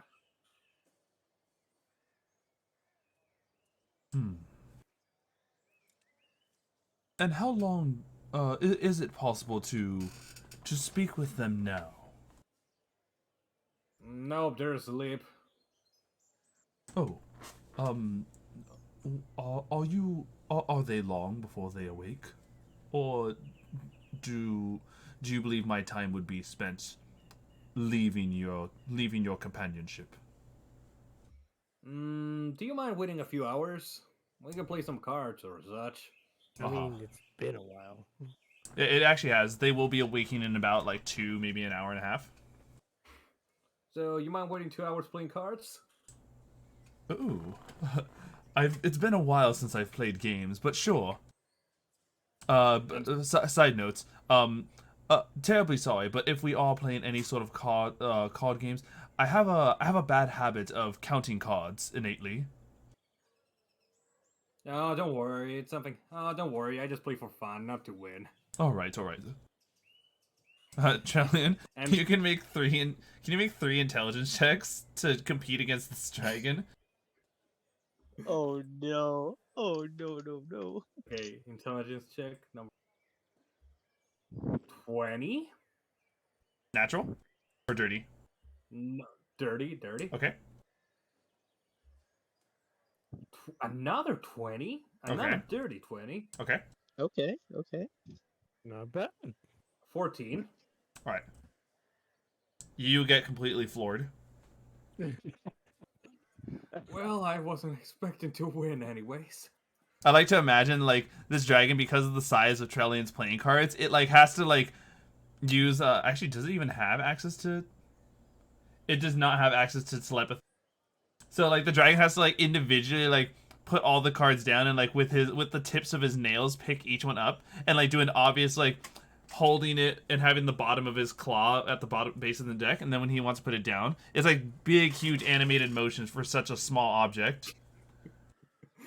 I just like, can you imagine the group waking up and it's just seeing them both just playing cards, like Well, casually? They do.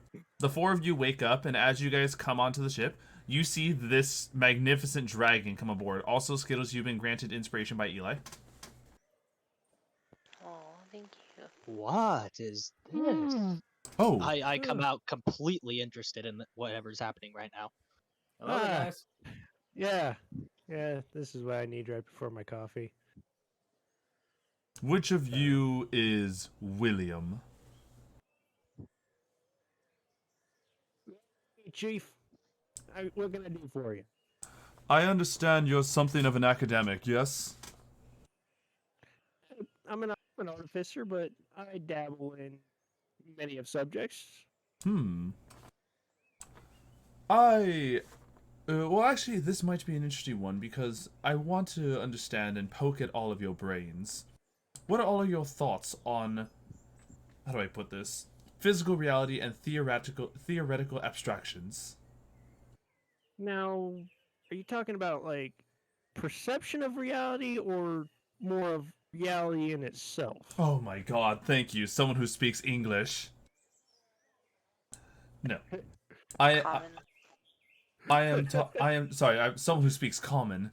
I am essentially prodding at you both how you perceive the physical reality space, as well as how magic can be perceived through it.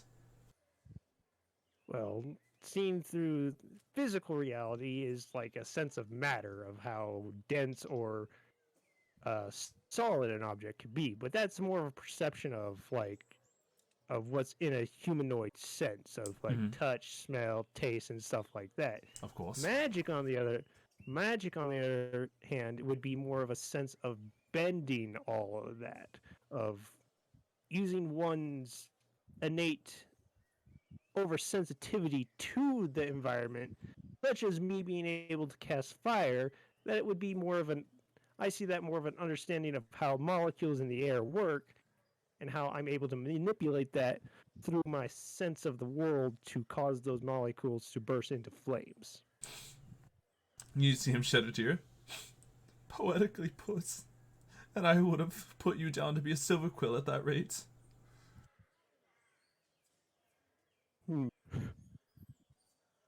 But that was well put together, Sir William. Thank you. But my apologies, everyone. I have already introduced myself to your gracious divine ally Trellian here. My name is Tanazir Quandrix. Well, Tanazir, it's a pleasure to meet you. I am William. Mm-hmm. I am Orubis, and I am truly honored to see a creature of your magnitude. You're a dragon, I assume. Yes. Certainly. Your wings, you have the skeletal structure, but you're not like any dragon I've ever seen. Hmm. Can we get Orubis to read fanfic? He's got the perfect voice for it. Oh my god. What about you, Anhkai and Tiz? Want to pay me for it? Any Yeah. any introduction or anything you wanted to say to this dragon? I'm busy drawing mustaches on Salie. Oh my god. Well, it's very nice to meet you, Mr. Tanazir. Tanazir. I'm Tiz. Oh, yes. Out of curiosity, William, I would peg you more. I would peg you to hopefully be among my type of people. Though, what of how do I put this? How would the rest of you describe your interests?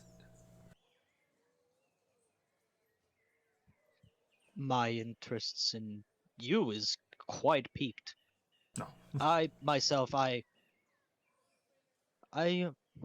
run a, how do I put this? A place for endangered species of sorts to run free without the threat of extinction looming over their heads. An environmentalist. An environmentalist, that's a very good way to put it. All right. So, a rare creature such as yourself, certainly one of a kind dragon, you certainly piqued my interest. Oh yes, you should see the actual part of campus I helped found. Oh. I don't believe any of you have actually heard of the actual members of the Weave main headquarters. Yes. Nope. No. Just heard about it last night. Well, we heard of the Weave and its main. Well, yes, we've heard of the Weave and its What's main in the ship campus. for? Yes. But we Hey, haven't your heard repository about of it. knowledge. Yes. The Arcanum Collegium. Yes. What I'm trying to say is we've only heard about it. We have not heard of it, meaning we know nothing about it. Here. Would you like a taste as to what the college could provide? Yes, please. I mean, certainly. More knowledge is always welcome. Knowledge is power. With a scrying, he shows you an example of the part of college that he runs, or that he helped found. This is the School of Quandrix, or the Quandrix College. We're going. Let's go. No. Looks like a lot of math. I shift around a little uncomfortably when I see how thin the bridges are, because I do not do well on bridges. Right. Well, Oh. they're not that. It's a perception of. It's the perception of what we're at, Orubis. When we get there, they're actually going to be much wider. The perspective of downward angle and distance causes such Yes, matter to logic, thin. but tiny Yes. brain goblins says, ah! Right. I'd imagine, especially because like at this angle, like, oh, the people are ants, people who are on planes and stuff. You're like, oh, fuck. It's a school for ants. Yes. Well, I mean, like, yeah. So this gives you an idea of like how big the people are there. So put that in respect for the bridges. Yeah. Also, those aren't bridges; those are tension wires holding certain things in place. Oh, I thought they were bridges. Oh, They look like they go Yeah. from one building to another. They look more like tension wires, and from what I'm seeing, I'd imagine in a school like this, most maneuverability is done through teleportation. Oh, well, specifically, what you are all seeing is the Taurus Hall. It is one of the most iconic locations in the Quandrix campus. But how do I put this? In the Arcanum Collegium, yes, it is where the members of the Weave was found. It is where the members of the Weave was founded. But before then, this was a school where people could learn based off of the different ideals that they had in mind. For example, if you were of the Lorehold College, you would be for orders and chaos, studies in philosophy, ranging from scholars of holding together the law of the world. You got my interest. Indeed. I'm sorry. You said a Lorehold school? Yes, it is literally called Lorehold College, named after founder Lorehold. A founder like you, A founder like me, yes. presumably. Yes. Another very, very unique dragon. Yes. Basically, Lorehold College is devoted to the study of history, broadly understood to include the various aspects of culture, behavior, and social relationships that shape historical events. Like anthropology and stuff, which would help me How figure out many what's of wrong these with the schools are status there? quo, because the status is not fucking quo here. Exactly. Also, good on you. I've always found the way human societies build themselves to be awkward. The Arcanum Collegium is a place outside of society. Though that doesn't, be aware, while we as the founders are beyond the more human conventions, it doesn't stop our students from their occasional drama and hierarchy that they make for themselves. Yeah. That's So fair. you're saying it's a place of free thinkers. Exactly. How many schools are there? There are five colleges to be exact. The Lorehold facility, the Prismary College, which is dedicated to the arts. The school views arts. These scholars view art as a fundamental form of self-expression, and magic as a tool, a medium, and an inspiration.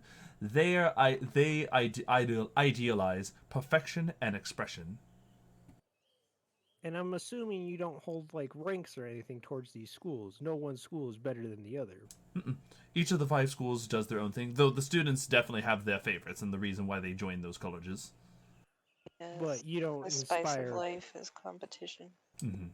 Oh no, I But you don't aspire to be better than the others. I have my own things to do. I helped found the college, and as soon as I founded it, I went to go and roam free. Of That course. makes sense.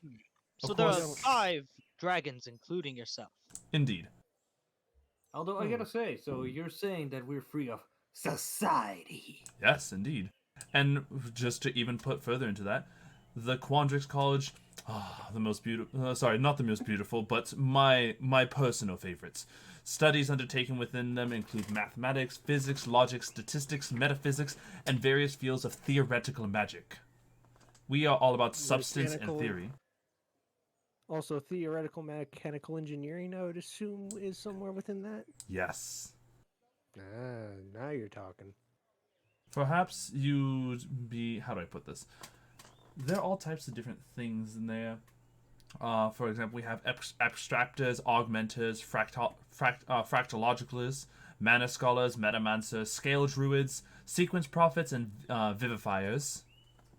Those Can I do an are intelligence check to see how many of those I knew what he was talking about? you. For all intents and purposes, we'll say that you know at least what an augmenter is, making creatures and things larger. Yeah. Well, it doesn't seem like anything here is basically meant for me. I'll wait, but there are still 2 more. Then there's Silverquill. There's the college revolves around words, encompassing literature, including fiction, essays, drama, poetry, languages, linguistics, oratory, rhetoric, and dramatic performance. They are all about radiance and shadow.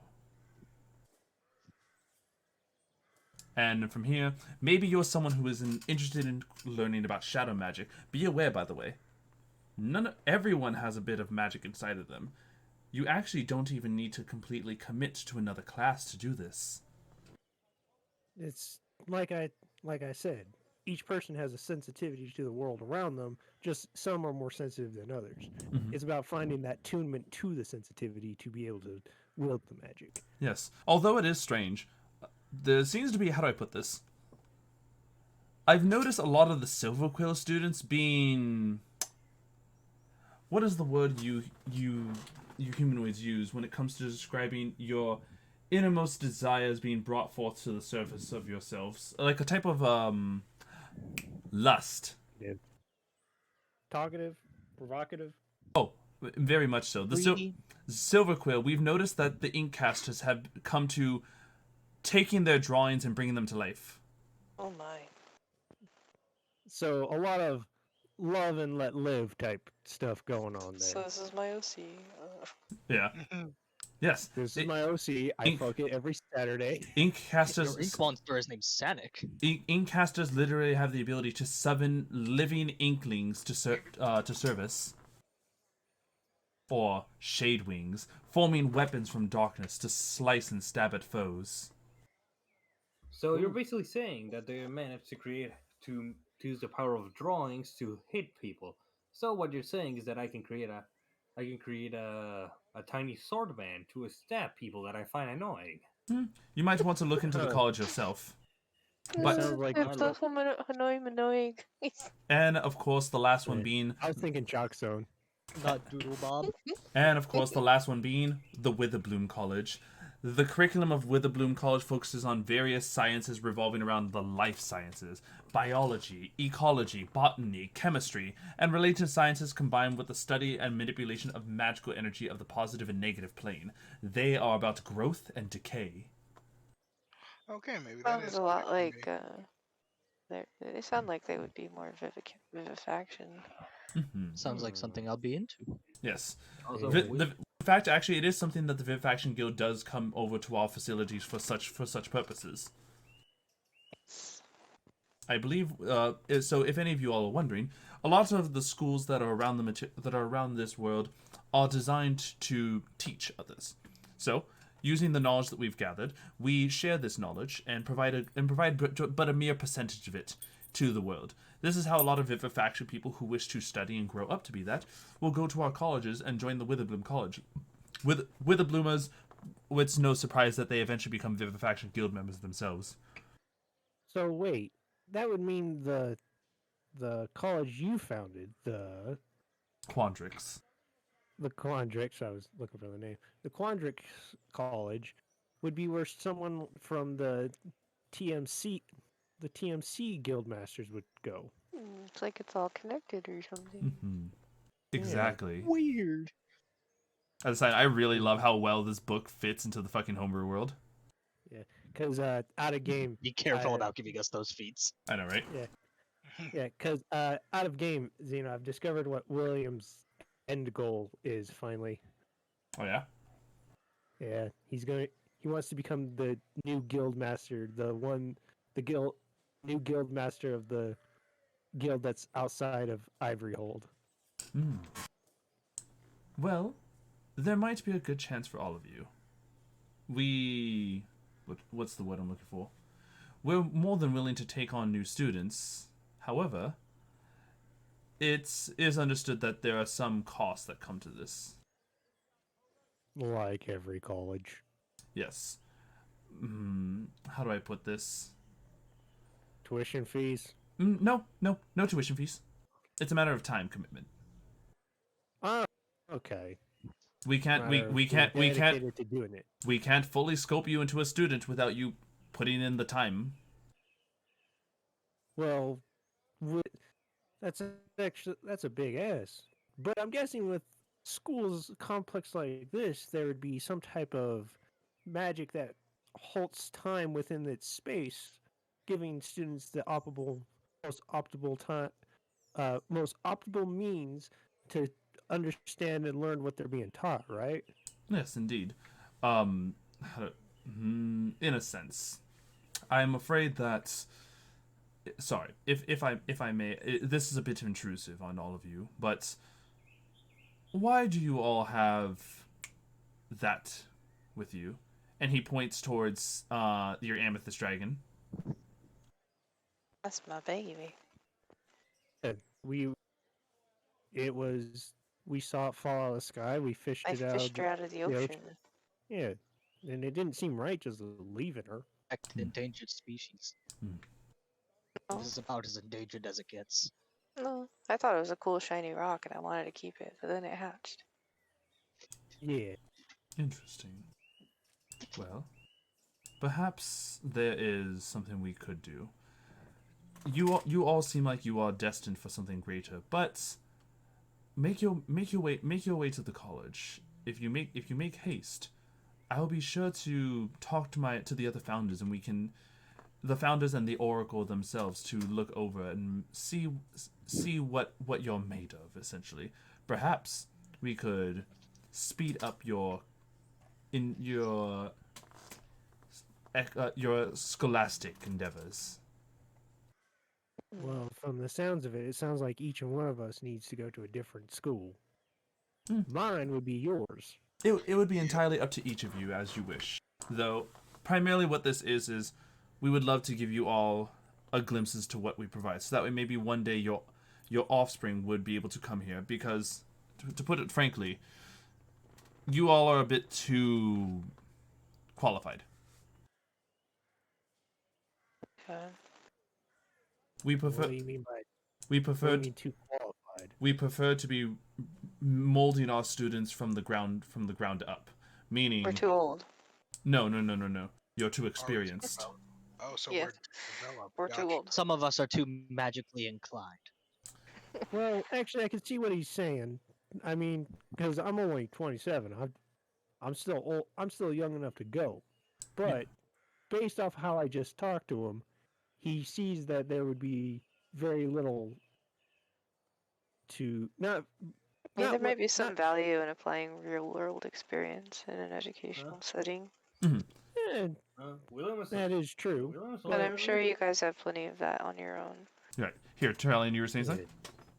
Wait, William's older than me. Yes. Um, I think anyway, that's Australia, and the other one is Nepo, and they are the babies. so. And, Hello. Australia is extremely curious and loves to learn. We would be more than willing to help. In case you all are wondering, housing is provided on the campus. But as I mentioned, you all are a bit too overqualified. You would be missing out on quite a bit of the school events that most people would be spending 4 years at the college for. We're basically people that have a bachelor's, and we're trying to get a master's at a place that prefers to give you your bachelor's then your master's. There you go. So. Yeah. We would be more than happy to provide you all a glimpse into what we provide, giving you access to some of our capabilities, though without you all being fresh adventurers, we wouldn't be able to do anything with that. Yeah. Well, if my offspring happens to want to go, I'll keep you in mind.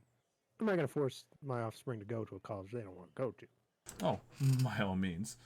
Just be aware. Strixhaven is where we... Actually, there's a thing right here.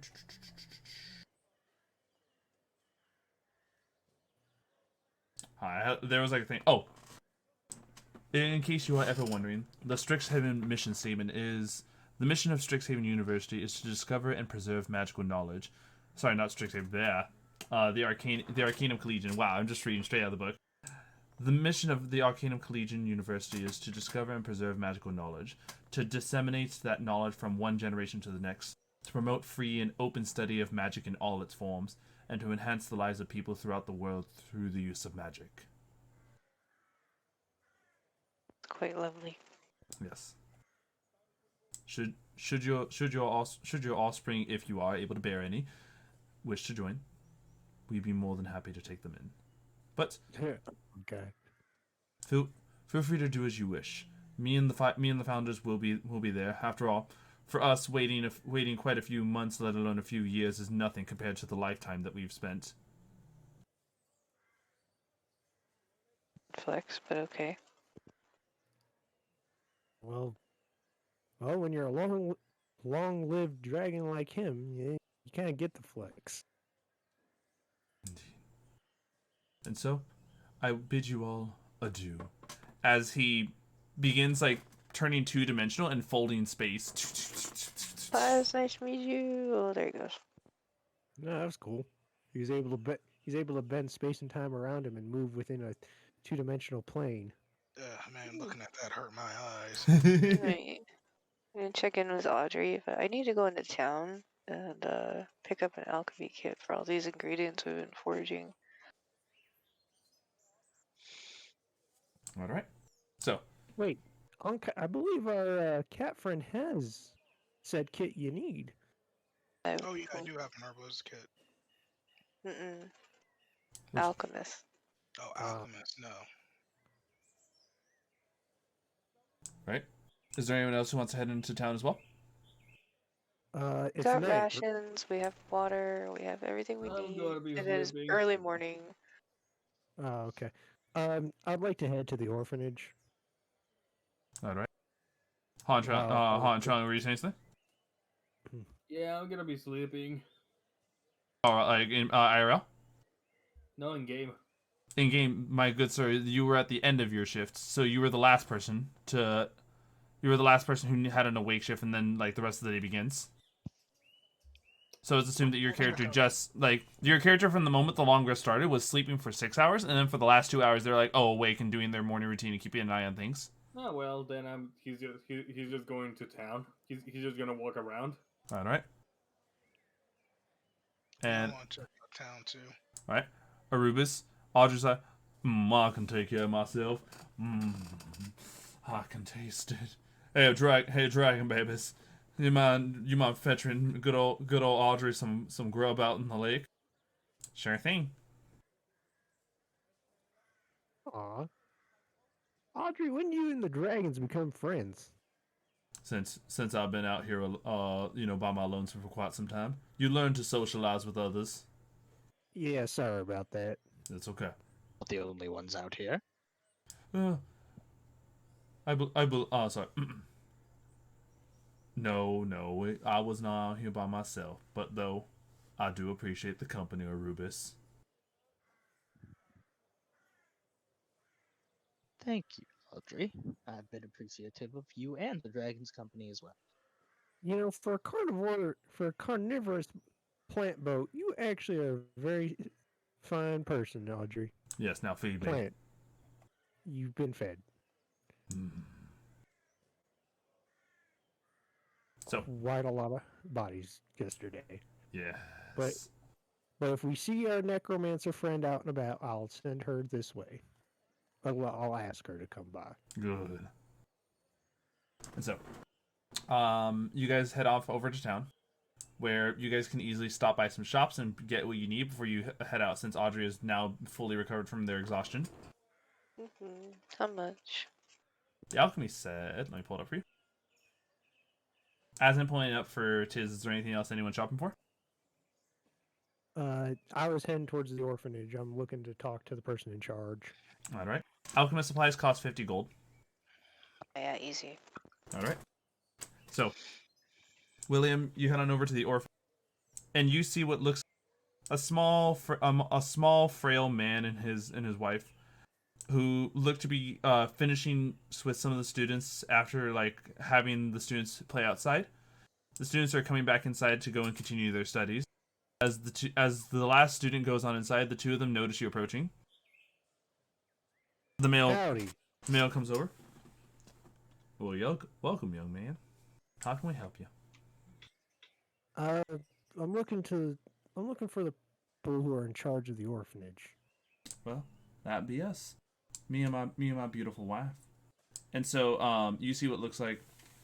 I probably should describe them further. The two of them are darker skin. We'll give it like a half elf and a dwarf. Okay. And it looks like at least one thing about them is that they both have scars that give off some sense of like past adventuring life, though they are clearly retired. You old timers look like you've seen a thing or two around. Yeah, well, when you travel around, you'll find all types of things. Get all kinds of scars. Yeah, I'm learning that as I go. Yeah. Look, I came by to see how you're doing. If you guys need anything or something. Oh, well, we appreciate that. We're doing all right. The town donates plenty of money to us so that we can keep these poor people alive, these poor kids alive, and have them be raised to become good people one day. Oh yes. Yeah. I actually came by to give you this, and I hand over a sack. Oh well, what's in this, young man? Hold up.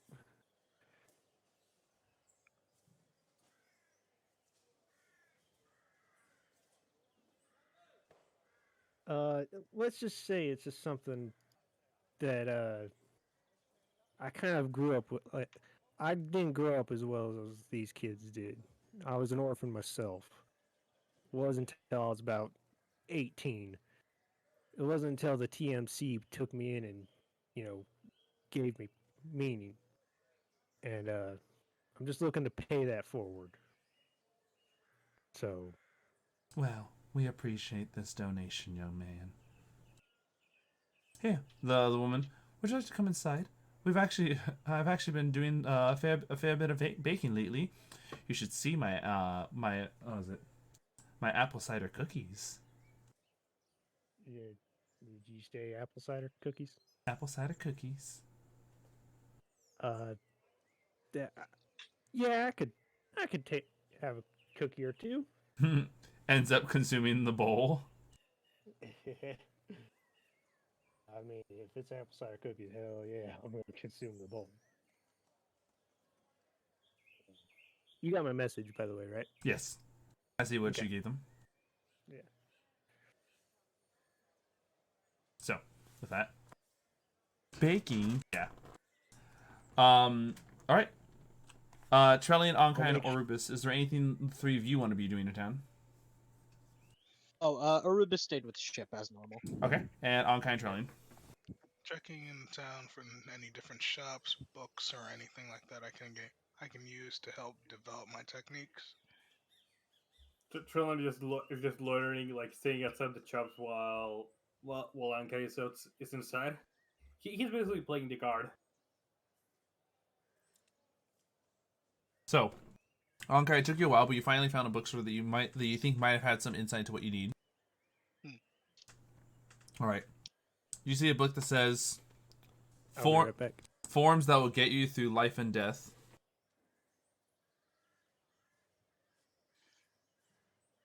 All right, take that. Would you like to peruse what its contents are contained? Yes. You notice all types of poses that two people seem to be doing at a time. The Kama Sutra. Yes. Oh my god. At this point, you realize, oh, Wrong book. Literally just in the store, just trying to do the poses. I'm like, oh wait, this is techniques. Like someone else like jokingly approaches. Do you need a partner to help with that? Yeah, I can't get the second pose quite right. Oh, wait a minute.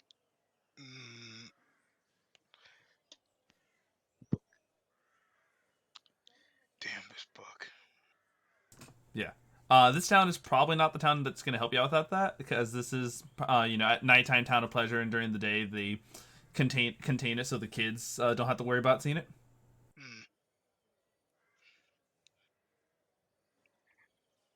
Try and ask the shopkeep, do you have any books that can actually help with martial techniques? The shopkeep. Hold on. You know what? Just for you, you get a small gnome with a pointy red hat, though his clothing bears that of monk clothing. You wish to learn the ways of the ancients. I do. Perhaps you'd like to learn the ways of Kung Fuck. The hell is Kung Fuck? Kung Fuck.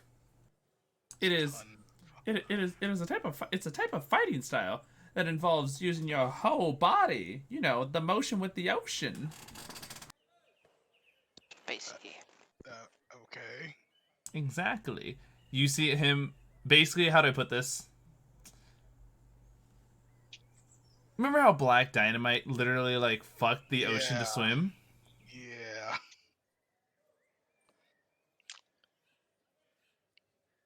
Okay, I'm back. Well, what you think? What you think, Pussycat? I think I should punt you into the fucking stratosphere, but alright. Yeah. You better watch out, though. I believe I have myself some more experience than you do. And I summon my Echo Knight. You see him? Oh, 2-on-1. I see. This will be a uphill battle for you. God, is this the we do the easy way or the hard way guy? Like That's definitely a CR20 encounter. Don't do it. Don't do it. the fucking gnome takes on a battle stance that you've never seen before. Where like one of the big things that he like, you know, like most martial arts, they're leading with one of their legs and their arms put in a specific position. This man leads with his pelvis. Oh, It's bro, worse he's Dio than that. stancing on you. Get the hell out of the shop. Yeah, no. First mistake. Yeah, yours. First mistake for you. So, what will it be? Would you wish to learn the way of the arts first experience? Sure. Why not? So this is gonna be fucking great. Now you fucked up. Now you This fucked stream is up. marked You not safe for fucked work, up now. right? Yeah. Yeah. You got fucked up now. Literally. Let me go ahead and pull this up.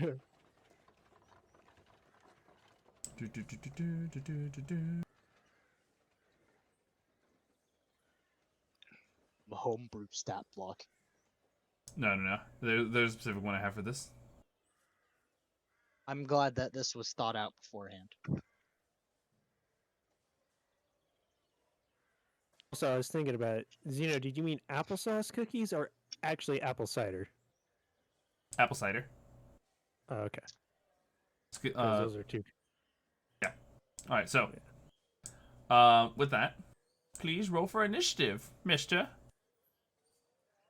Oh god, he's speaking out of the verse. It speaks He's through me. omnipresent. 16. Aha! I am the one who gets to go first. He knows. I am going to go ahead and punch you in the face and your body 4 times. 28. Natural 20. Yeah. Oh Oh my god. fucking god. A second natural 20. Oh god, he's a god. And 14. That 14 missed. Okay. So. Right. You took a grand total of... Let's see. 19... 30, Specified non-lethal, right? 29, 33 plus 20... 53 points of damage from his combo. What the fuck? And on top of Anhkai this, almost just said goodnight. you also do me a favor, mister. Mm. You have to do me a con save. Oh god. Fucking bitch. Fucking Roll low for bitch. content. What'd you roll? Fucking 4. Oh, You roll fall- low for content. You fall for the stunning strike and immediately take another 4-hit combo. Whatcha! You got me fucking. You got me fucked up. You drop to the ground, and I want you to understand that the poses he's in is the naked Mr. Krabs over plankton pose. Good grief. God. And the next day. And the next day. He's naked. Yeah, it's just now you will understand the true powers of Kung Fuck. Well, Trellian, you like peered on in just to see Anhkai getting beat by this man who uses like his hips, his ass, and his pelvis instead of fist and feet. He's just looking like, so he entered one of those chops, huh? He just looks up. He just looks back like, he won't live this one down. Literally about to get his cheeks clapped. It is non-lethal, and you are at 1 HP. He does leave you off at that. What do you think of the ways of the Kung Fuck? Fuck you. What do you mean, fuck me? I mean, if that's what you really want. Oh hell no. You Hear your word. Be out of here. you came to the wrong town to be saying that, good sir. I'll be back when I get stronger, you son of a bitch. By all means, you're more than welcome to do it. I always am more than happy to have a challenge. But here, if allow me to explain this to you, young monk. The kung fuck is not just a way of a fighting style that is for those with no shame. You'll also understand that in order for me to land you with these strikes, I must go with the flow. He shows you in a more slow motion. You push past the actual visual that like the visual form that is his poses to actually see that when he moves, every single motion is following that of a swift curve, almost like he's dancing and performing like a yin yang symbol if his feet were to actually like be sifted through sand. Oh. Okay. Years of training have led me to this. And it's a matter of the fact that whatever fighting form you choose, you must learn how to harness this flow. The flow of kung fuck. No.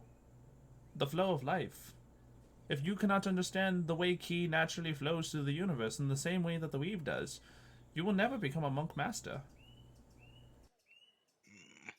You must go with the motion. Yes. Motion of the ocean. No, I was trying to avoid that part. He puts his hand out for you to help you up. Alright. I grab his hand. He helps you up. You have potential, Tabaxi. Though just you need to go through experience. You need to have a conscious effort about the way you go about your fighting. When we punch, it is not the force behind our power. We are not bruteless barbarians. We are monks. You harness the key to imbue our powers, so even the lightest tap can kill a person.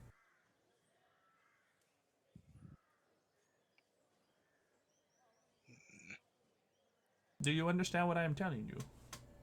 Yes. Good. Master. No. I am no master. Whoa. I am no master except Dosenbed. Wrong town to be calling someone master. A little on the nose, but alright. Yes. Though I will you may call me Jim. I am Alright. Jim the Monk Master. Alright, Jim. It was a pleasure meeting you, Mr. Anhkai. Anhkai. Well, may your future have that of the flow, and may you truly understand that I bear no grudge towards anyone who bears ill will of me. I only wish that you become stronger for your own sake. The world is dangerous. Alright then, Jim. Literally walking out there with a freaking cane in hand. He does like a bowing a goodbye bow towards you as you make your way out. At this point, when since everyone would be finishing up, you all would see like Anhkai stumbling from the shop, Trellian helping him, I'm assuming. He just goes like, man, I don't want to know what the fuck they did to you. What's the matter, Anhkai? You get tossed to the floor? Hey, William, why don't you enter that shop yourself? You know, you could No, maybe learn something. No, because I found my inner peace a long time ago. So You sure got inner peace? I mean, more than apparently Ankai's got. Hey, Will, you want to shut the hell up? I'm a style partner. Oh wait, but you okay? William, I think I could left something behind the shop. Would you mind entering it? I can't enter myself. Did you really leave something behind, or are you just trying to be smart about this? No. I think he really left something behind. He probably left whatchamacallit, I think a few coins. Uh-huh. Right. Anyways, let's get back to the ship. Please.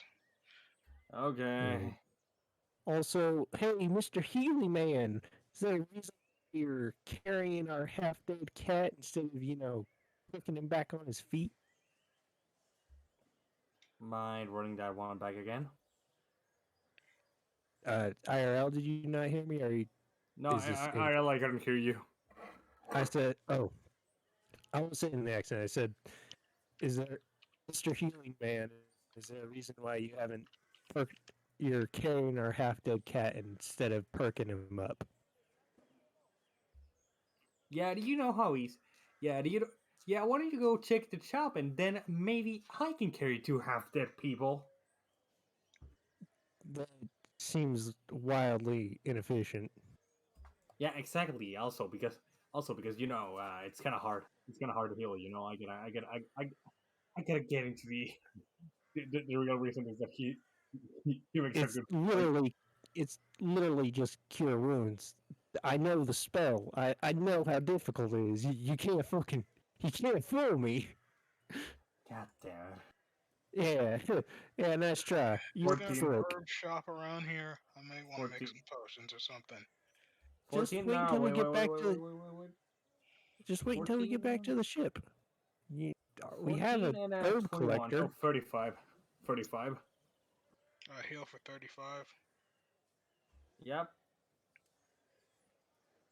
Oh man, they fucked you up. What did they do?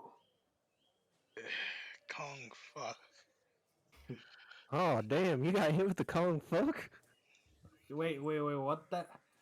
Kong bug, right? You mean like No, you Kung use money fuck. to fight? No, No, I meant what I said. yeah, it's Kong fuck. So you had sex in that shop? No. No, Oh, thank fucking goodness! Those windows were both ways. You could see both ways. So yeah, probably someone in the street would have seen that. it's a form of fighting style, my friend. Wait, so you're telling me that you what? What? You think I you just got think my you're the ass first? handed to me. Yeah, I don't think I want to explain it anymore. yeah. Also, Trilly, you think you guys are the first adventurers I've met? So you're telling me that you told me that you I've can. met someone. No, I'm telling you, I've met someone else that knows what Kong fuck is. Okay, so how do you know how kind of fuck is? Did he give you a first-hand presentation? He told me over drinks. The fuck the fuck you talking about? I'm not trying to imply anything. I'm just trying to say you're quite you're quite you're quite knowledgeable about it. It seems. It, yeah, He gave you I he gave you the whole. met a brawler at a tavern. I asked him what his fighting style was. He told me it was Kung Fuck. He explained that it has something to do with flow of ki or some shit, and and then there you go. I don't know what Kong Fuck is. I just know of Kong Fuck. If anything, Anhkai knows more than I do. I mean, given they beat the shit out of him, yeah, it seems he does. Although we shouldn't Well, talk. yeah. He just gives Ankai to the ship like, anyways, yeah, let's not talk about Kong fuck anymore, okay? We let this die. Mm. No, Well, I need to learn from my mistakes. Look, Yep, let's I not might fuck with the Kong be. fuck. Yeah, look, Anhkai, I might just be some, nerdy ass human, but I'm willing to be your sparring partner if you ever need it. So Oh, you want to get good. the shit bitten out of you?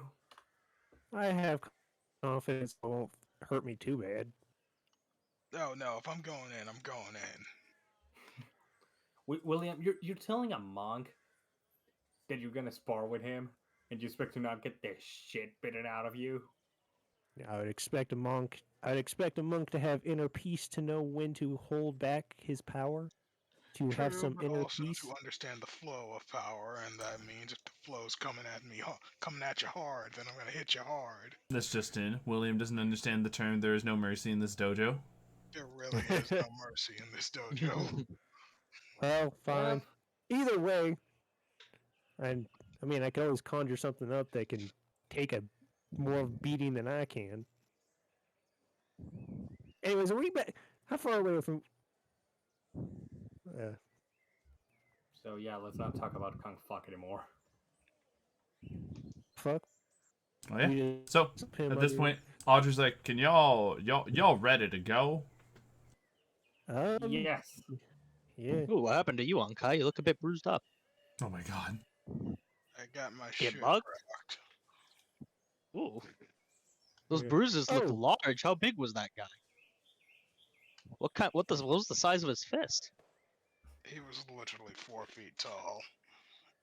In a little cone red hat. You got your ass kicked by a gnome. Oh no. William, that knowing your luck in a few weeks, you're gonna get the shit bitten out of you by 2 gnomes. I'm sorry, what is the human saying?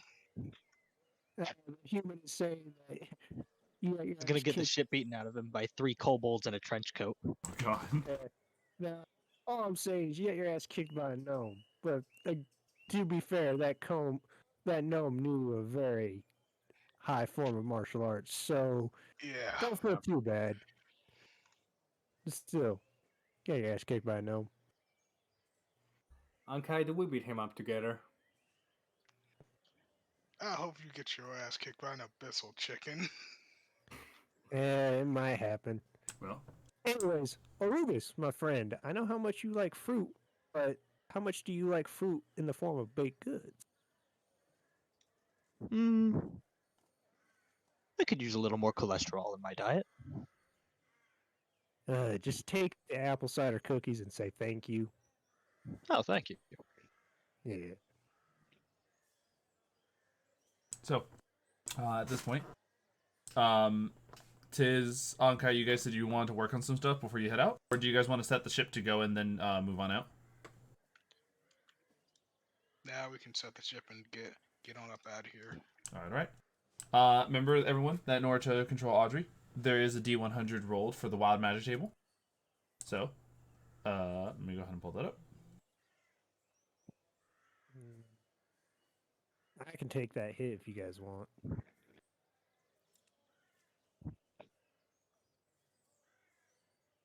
Right? I mean, if you really want to, you can. All right. Yeah, I'll take the D100. Yep, go ahead.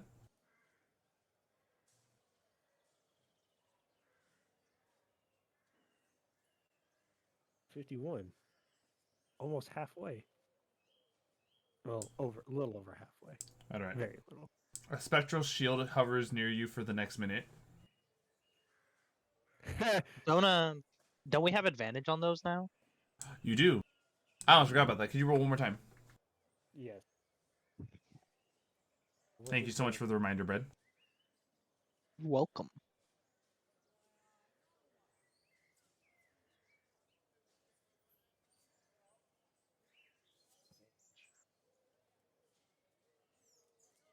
No.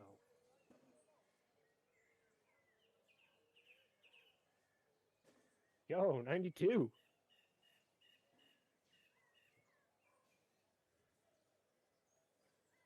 Let's see, 92? Listen.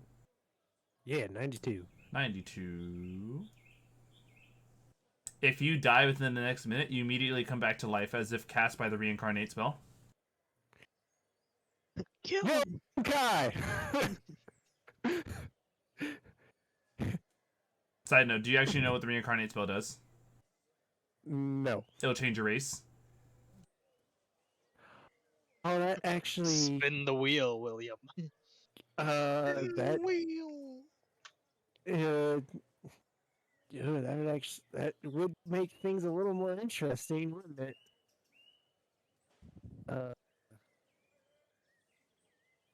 You know what? Hey, Anhkai, Yep. I want you to hit me as hard as you fucking can. Really? I want you to try and kill me. Oh, I could hit you with something pretty hard. Try and kill me. That's all. Let's see if you guys can. If you guys can. Truly. Hold on. Yeah, if you I guys- want to hit him with the 7-page Muda. Just give me like 2 seconds. Here. Basically, I'm giving you guys a Oh, feel free. chance to go ham. This is gonna hurt. A lot. You guys have 10 rounds to kill William. All right. If you wish This to. is. Can Yeah, I this is- do it? To be honest, this is just morbid curiosity of magic. Are you Let me gonna do it, are you gonna please. willingly fail saving throws so we can kill you? I Wait, mean, yeah, can Yeah? I do it? yeah. Awesome. This is all. All right, I'm gonna cast Hold Person on you. Oh, so all the hits are criticals? Yep, I'm gonna walk right up to him and just start unloading my gun into him. No, I'm gonna do something. Inflict wounds. Oh, God. Oh God! Yeah, okay. Any attack made on him from 5 feet away is an automatic crit, just so Yeah, everyone knows. no, I'm gonna just use every attack with Hand of Harm. That way it's I just get necrotic 13. damage and he doesn't come Uh, back. I Do get a we first. even need to roll damage? I think we got this. Yeah. The moment I heard unloading gun and inflict wounds, along with the fact that you're doing your hand of harm, it's just like, yeah, it's just William. What's that? What's that JoJo? Which one are you referring to? I'm talking El about Vento de Oro starts playing. the 3 dudes. Oh, I know. Oh. Sorry.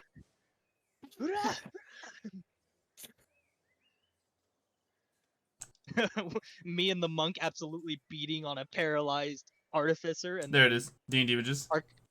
our cleric is just drinking wine and then immediately joins in with inflict wounds.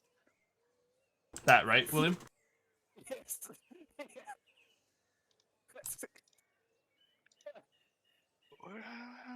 Oh, and I got There a it is. gun too. I'm Mista. Higher quality.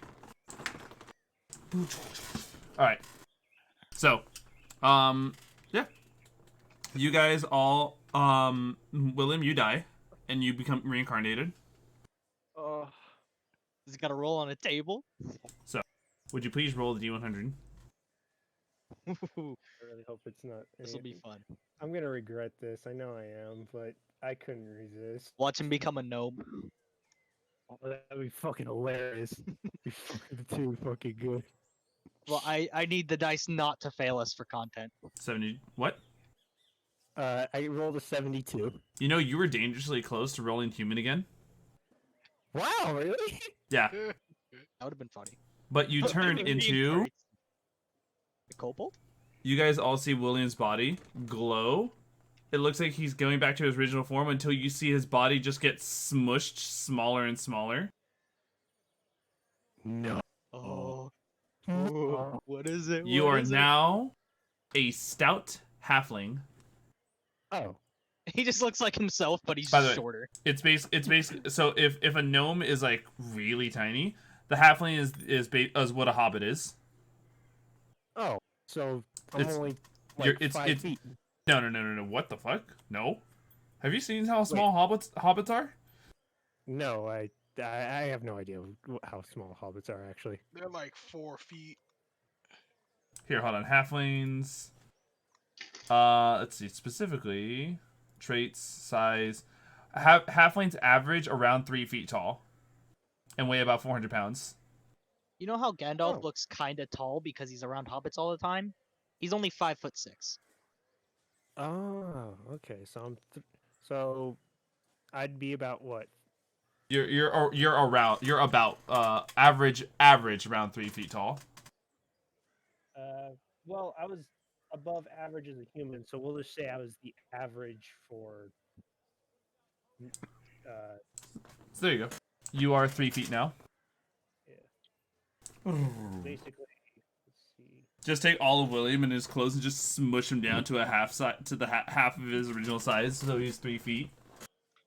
Oh yeah, so Why I are you was so 6. small? Yeah, so my height was 6'4", so I would. So yeah, I'm just straight 3 feet now. Wow. Why are you so small? You have advantage on saving throws against poison and resistance to poison damage now. Yeah. It's actually kind Why of are you cool. so small? He. Okay. Trellian's like, why And are you so then I small? need to go change my race, don't I? Yes, you do. Okay, let me go to there. And what? Because you said a certain type of halfling, right? Yes, Stout. a stout halfling. Stout halfling. Stout halfling? Yeah. Mhm. Yes.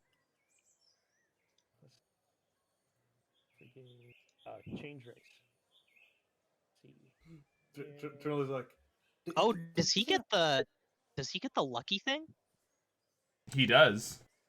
He does. Actually, I think he probably just improved.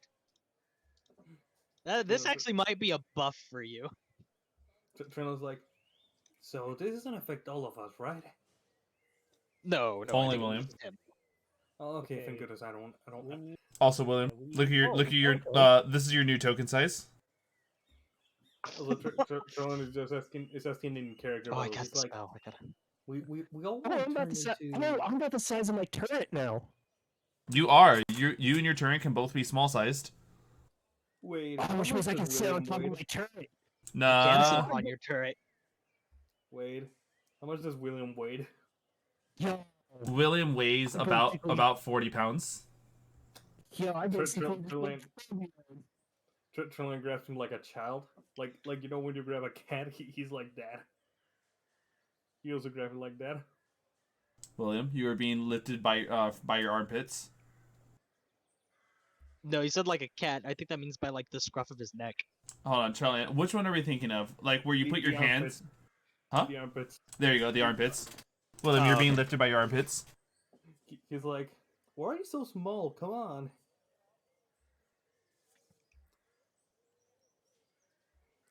He's like, anyways, everybody, please witness our halfling. I think he looks better like that. Yo, actually, yeah, this might be more of a buff. Yeah, small hands are very good for tinkering. halfling. When you roll a 1 on a d20 or for an attack roll, ability check or saving throw, you can just re-roll the die and use the new result. Though you can't re-roll. You can't re-roll ones made by this ability. Yeah. Not a consumable thing, by the way. He's literally Basically, basically you'll never roll that once. I like to imagine I still look like how I did when I was a human. I'm just short now. Yeah, that's basically what happened. Yeah.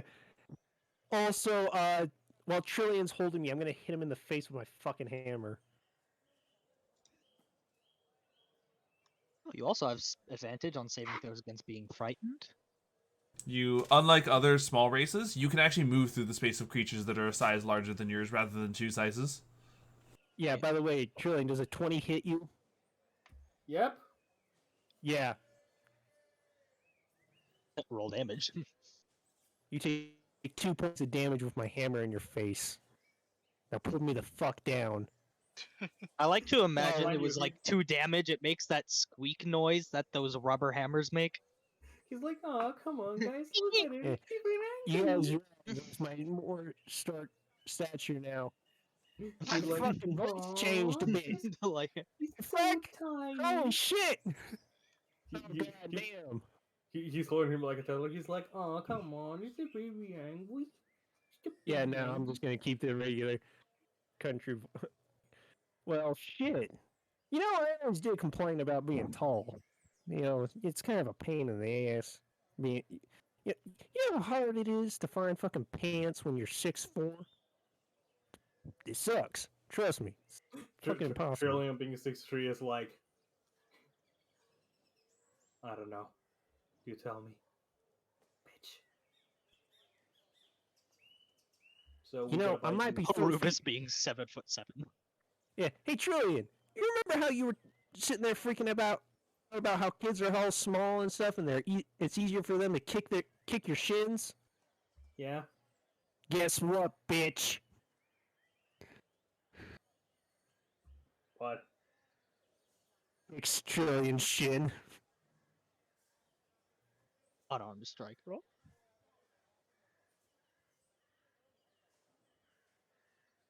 Nah, I just kick his shin. You know, it's just kick his shin.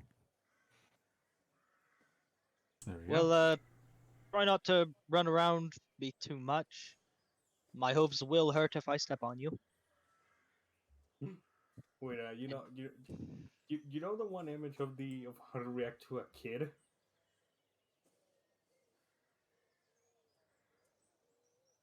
Did you kick his chin? Yeah, I kicked your shin. Oh my god. Wait, let me check what I rolled. Does a 20 hit you? Yes. Dumping the child overboard. he just grabs his mace and hits you in the leg with it, like, to do 10 damage, like karma, you little shit. I'll take damage.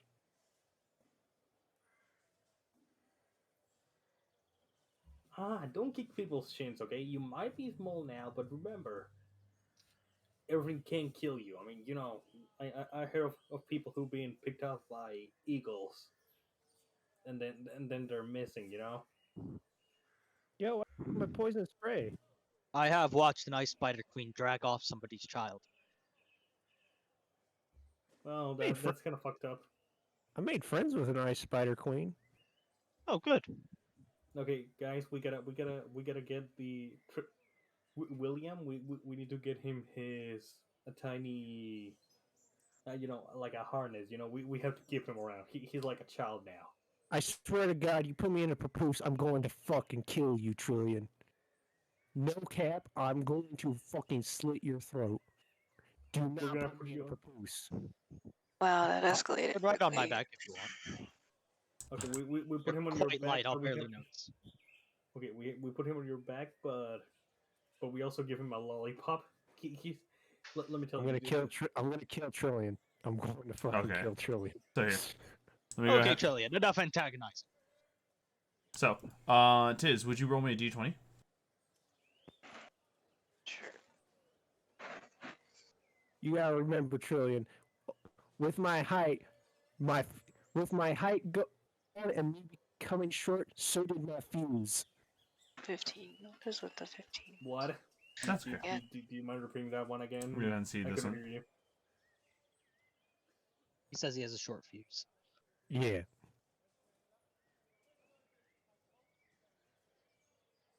Would you like one of the apple cider cookies while you're on my back? Nah, I'm good. I had enough of those. Those are for you, homie. Oh, thank you.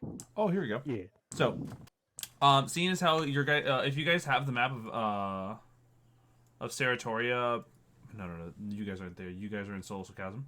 If you guys have the map of Solar Chasm opened up, you'll see that in the spot where I told you, from here on out, you guys are actually flying over that huge body of water in the middle of the near the middle of the continent, or near the middle of the map.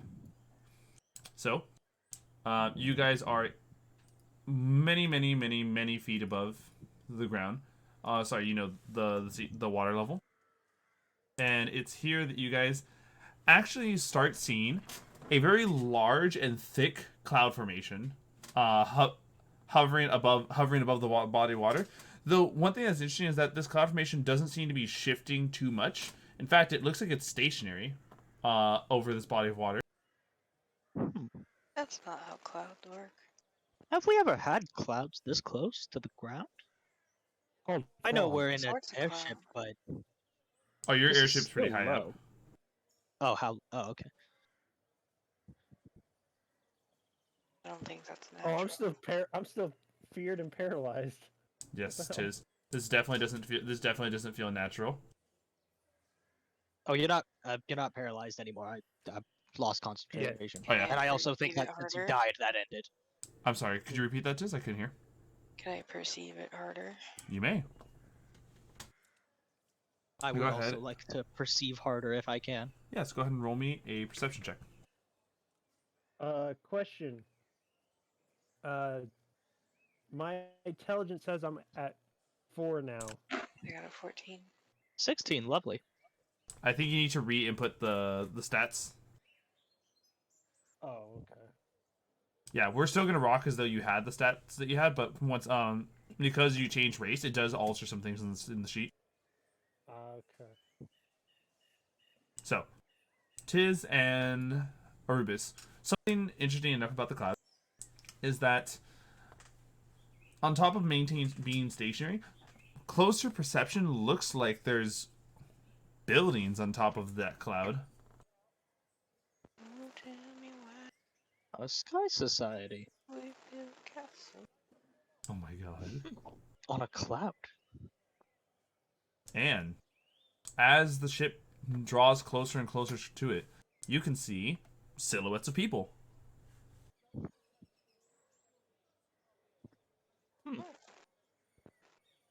You think this would be a good place to stop, or should we keep going? I feel like we. I just don't know. Bless you. Thank you.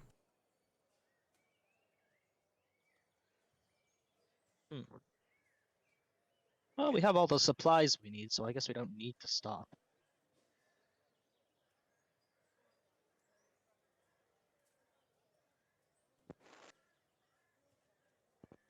Well, either way, it definitely does jut above it, so you guys can go around the formation if you wish. Though, be aware that this formation is so big, it looks like it actually takes a few days to pass it. Floating Pass top. around it or pass over it? Pass around, as the height of it, you can see that the buildings as you draw closer, like the skyline that this cloud country state whatever it is fairly, it has a pretty big skyline even in comparison to your guys' cities. This is a place of some significance. Well, we could go under it. You could. Would you like to? I think we should. It'll just be the faster route. And Tiz, what were you saying as well? I don't know. This is. It is okay. So, what does everyone else think about this island? Trellian, Anhkai, William? Wow, looks beautiful. So what's our consensus so far? Land or pass? Pass. We have no reason to stop. Pass. It's intriguing because it's obvious plot hook, but you know. I mean, how long have we been here? You guys have been in the air for about half the day so far? Yeah, we should land. We should. Well, you gotta think. Our ship requires refueling each day, right? Well, we do need to Right. find some humanoids. You want to try and hunt down some criminals in the Cloud City? Well, if we can find something that, maybe a criminal on death row, maybe. I'm just saying, if we pass this place and we end up being in the middle of the ocean when we need to feed our ship, that seems like a bad plan. So I'd rather pick something up now and leave in the. I'd rather This stop. isn't like freaking Yeah. D&D equivalent of McDonald's. It's not like a drive-through for people.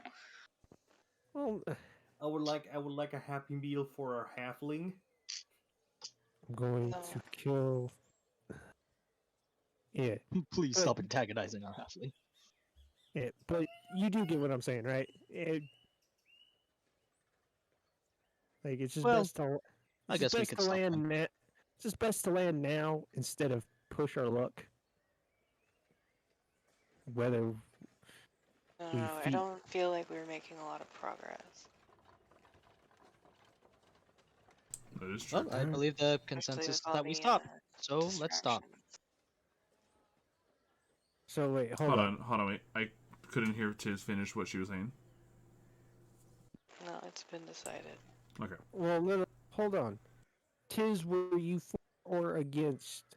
Because I was interpreting you for. I don't know. I just spent the last hour and a half listening to you guys argue and threaten each other, so I don't fucking care.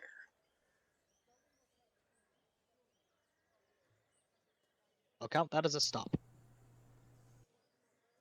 So, when you guys are stopping to land, those humanoid figures that you had saw before draw closer. Due to the nature of the clouds, you don't hear their footsteps approach. Though, as they come closer and closer, one thing becomes fairly obvious. They're big. Like, we're talking like one of them looks like a child and looks bigger than Malthrax's as far as height goes. Oh, large individuals. Huge. Giants in the cloud. Cloud of giants? Indeed. Tiz and Orubis, Much you guys nailed estimated. it. And so, the young child who came sprinting over at you goes and starts speaking in giant. Utaka, Ikakuna. Also, sorry guys, but I'm going Sorry, to I go to don't- sleep.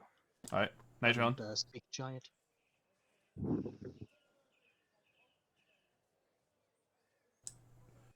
The young child notices this. Oh, I'm sorry. Oh, I'm sorry. Hello. Quite all right. Hello, strangers. Hello, strangers. What brings you tiny people to our cloud? Pit stopping, if that is all right. My dad knows a lot more about this. In which case, you see the dad.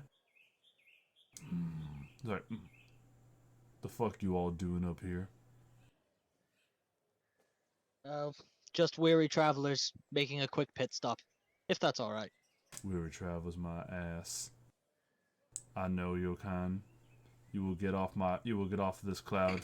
None of my people bear any will towards you humanoids, though we Got have it. an understanding about this peace that we maintain. Understood. Oh, I'm afraid. Clear. Get the fuck away. All right, back on the Yeah. ship. Come on, Drake. So, I get back on the ship. you guys hop back onto the ship, and the young cloud giant, looking confused for what his father's actions were, but still waving naively at you all. Bye! Or bye! I thought I fucking give deep voices Goodbye. to all my giants. A nice cloud giant child. Under the cloud we go. So, passing underneath the cloud, you guys can see a strange, peculiar scene, as it looks like the city as it was above, so it is below, but reversed. Yeah. These cloud giants knew how to build upward and downward. Very cool. Right? Smart fellows. So, passing even lower than the city as to not disturb any of the buildings. You guys make it on through, and at least you don't have to worry about encounters for the next few days, as you guys are passing through a safe area. Well, you know, safe-ish. So, I'm only a little worried. let me go ahead and push this through. Alright. All that's left. So, at this point, without any encounters and trying not to piss off the cloud giant, you guys pass through what is 3 days. Audrey gains 3 points of exhaustion by this point. Y'all got any of that food left over? We got any more food? Speaking of which, where's our dragons? Nepo and Astrali like peek up. You guys went hunting, right? No, we haven't gone hunting for a bit. Could you do a little hunting for Audrey? They kind of just look up. Cloud people or lake? Huge in the wab. lake. All right, we'll be back. Have fun, little ones. I enjoy them. They're Don't very do nice. anything I wouldn't do. So,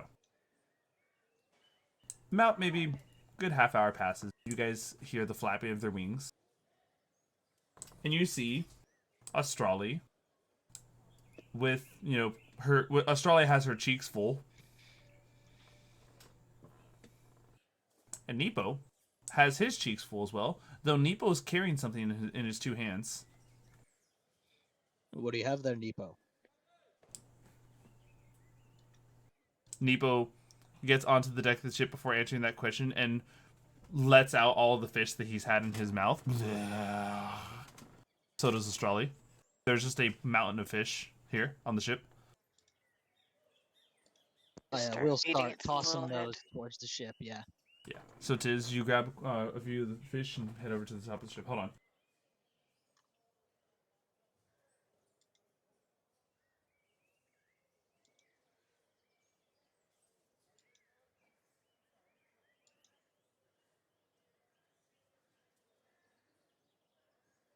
Hold on, guys, baby.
Sorry about that. Saying goodnight. Quite all right. Saying goodnight and grabbed a few Oreos. Based Oreos.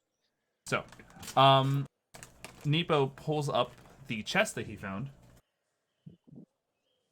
Ooh, you found a chest in the lake. Sure, it's not a mimic. Well, I think it would have attacked him by now if it was. I don't know. If I was drowning in a lake, I'd be pretty appreciative to, be rescued, even if I was a cute little mimic. No, I most dubiously am. Oh, Fuck yeah. hello there. Orubis. You. You don't know who's mimicking. It's been an amount of time for sure. My good sir. I'm a telepathic mimic. Oh, okay, thank God. Oh. No, yeah, I don't know you. I'm sorry. No, that is more than fine. Good evening, everyone. My name is Sir Reginald Orubis III. Were you turned into a mimic, or did you somehow get knighthood as a mimic? You can tell the mimic's like just silent, thinking for a minute. I have grafted myself this name. Yeah, okay then.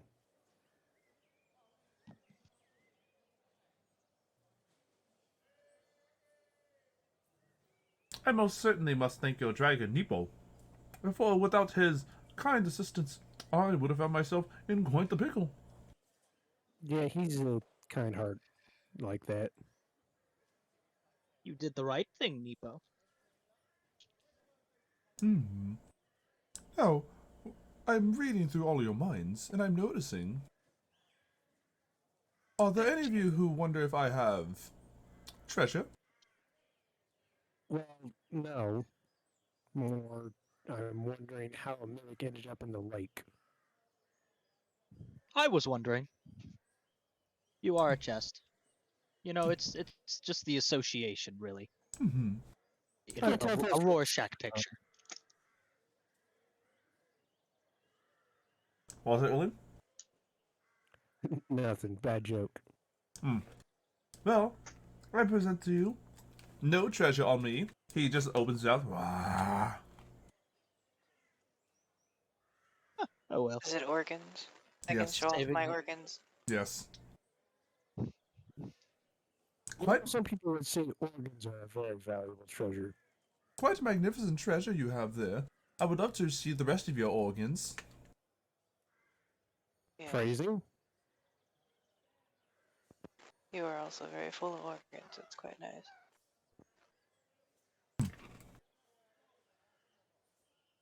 But to answer your question about how I got into Lake, it's a long and convoluted story.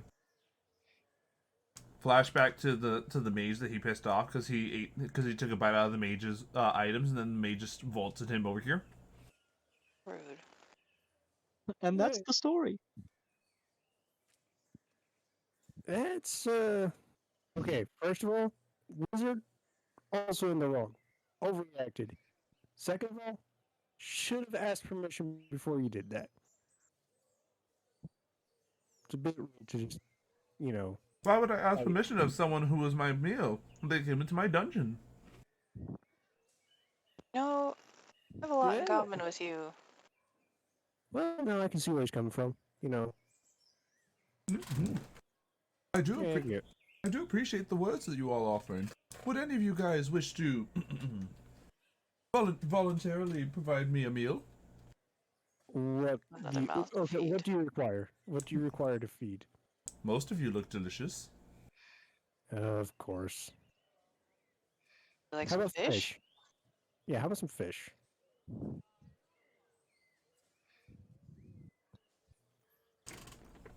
I don't know about fish. Audrey kind of like intervenes to get used to it.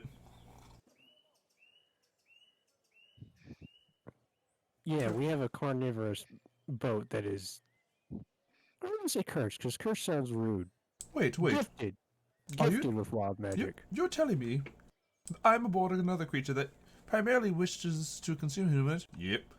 And you all are primarily offering us fish. Well, it's meat. You guys seem to be under the... Fish, religious fanatics, criminals.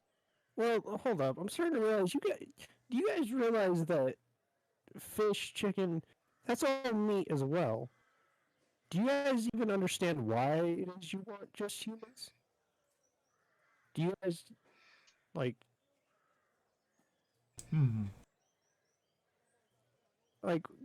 because I just need to ask, why is it humans? Why is it humanoid thing to seem to feel the need to eat?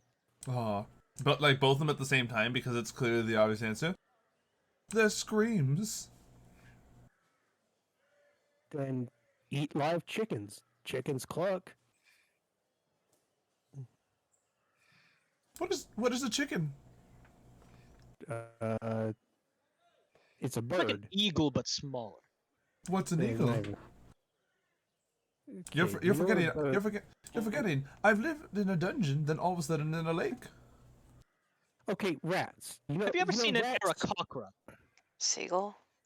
Oh, okay. I am understanding all three of those. I've ate a few Aarakocra. Okay, it's like Okay, an Aarakocra, but much smaller. And no hands. Okay, and what about the two of you? What is your descriptions of this bird? I need a more vivid imagery. have you ever met a kenku? Yes. Okay, imagine a kenku, but with, instead of arms, wings. Ooh. And it doesn't, like, you know how kenku squawk when they're being eaten, right? Yes. A chicken would do the same thing. Well, it would be the But- screams of somebody else, wouldn't it? All they do is mimic. Well, no, if you've ever seen a kenku die, they kind of screech like a bird. Yeah, I have a cat with me. but a chicken would do the exact same thing. So if it's something, so it's living creatures you guys like to eat, something that so it doesn't really need to be humanoid. You guys just want something that makes you feel predatorial. Yes. seeing. Yes. Yeah. So a fucking cow or any living creature that is okay to eat would panic and make you feel like a predatory creature. I mean, but some people would say it's not okay to eat a cow, chicken, or No. Rabbits scream. yeah, rabbit. Oh God, rabbit screamer is horrible. That is a soul-raking sound. That is a sound of a That is a who. You guys want You scream? guys should hear a flail snail when it dies. I'm talking, dude. We're talking IRL. If you've never heard of rabbit scream IRL, it is a horrible sound. It'll actually, I break haven't. your heart. It'll break your heart. It's just like it does something to you as a human when you hear that. It is not it's not an okay sound. D&D General. Ah, yes, when rabbits scream.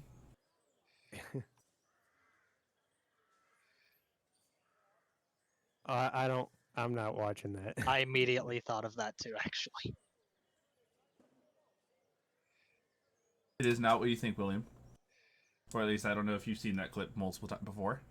I've seen it. It's from The Last of Us. It's but like Tizryl knows exactly what I'm talking about.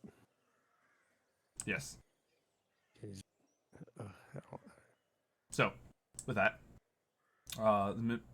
fine. I will accept your screaming creatures as a substitute. Do we have- could probably find a seagull. Those things are loud enough. Oh, I've only heard faint echoes of their voice. What does a seagull truly sound? There it is. What does a seagull? What? Is there one on board that I can suddenly catch? Convenient seagull? There are 10.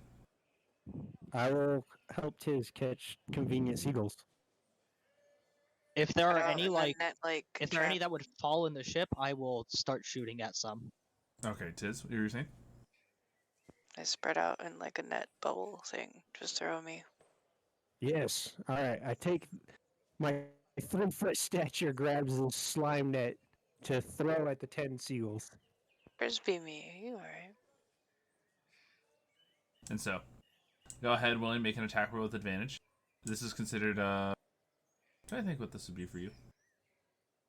Make this a... Use your light hammer as a substitute. All right. And you said with advantage? Yeah. Okay.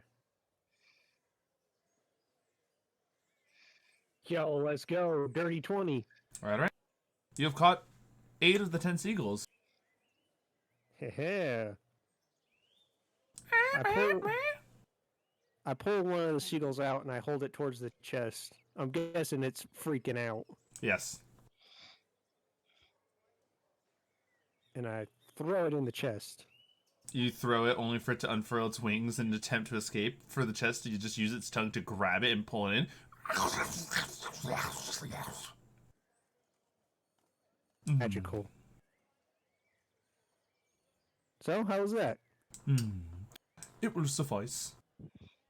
Audrey? Yeah, see, you don't... Sorry, go for it. Yeah. Yeah, Audrey, would you like to try a seagull? Oh, yeah. Oh, the fish don't scream. Yeah, let me... Okay, I'm gonna try a seagull with Audrey. Audrey consumes, we'll say like 2 of them, and definitely is getting the same satisfaction as the mimic. Yeah. No, that's See? what I'm talking about. Yeah, see, you guys, you don't need humanoid.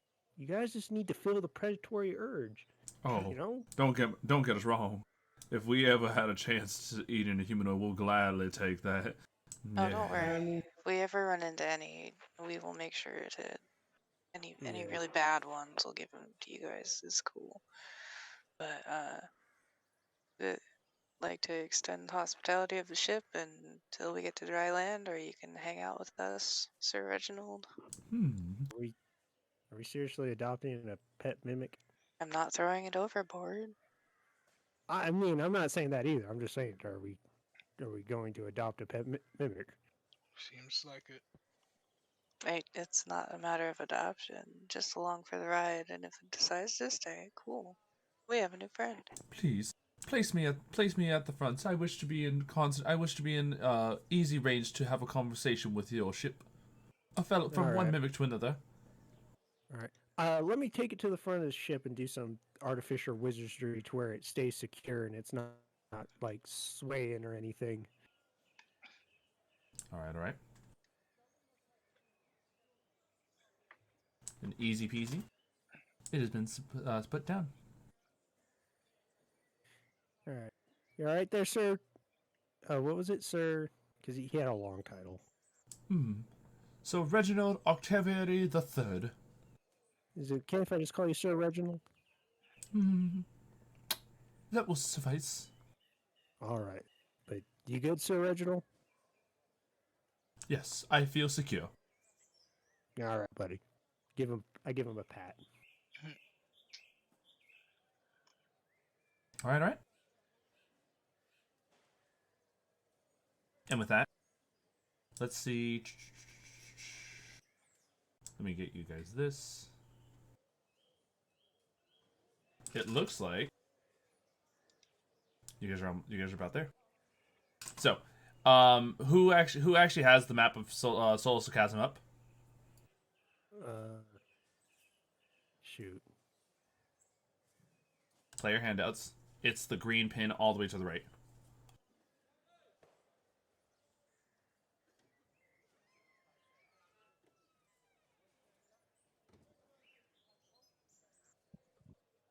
All right, let's see here. That's not it. Oh, here it is.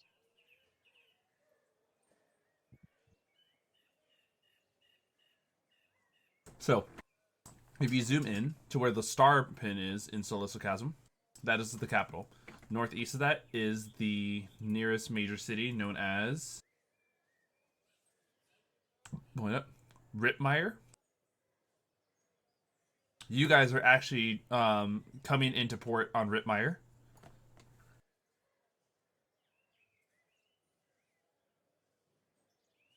You see what looks like air traffic control. Literally, like, imagine people like, how do I put this?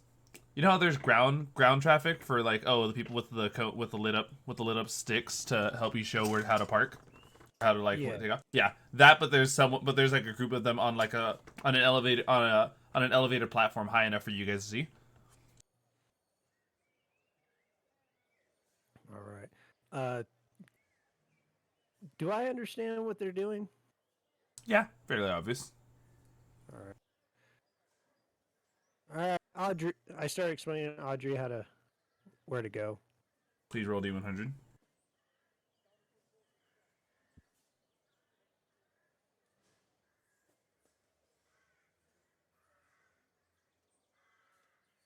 $43. All right.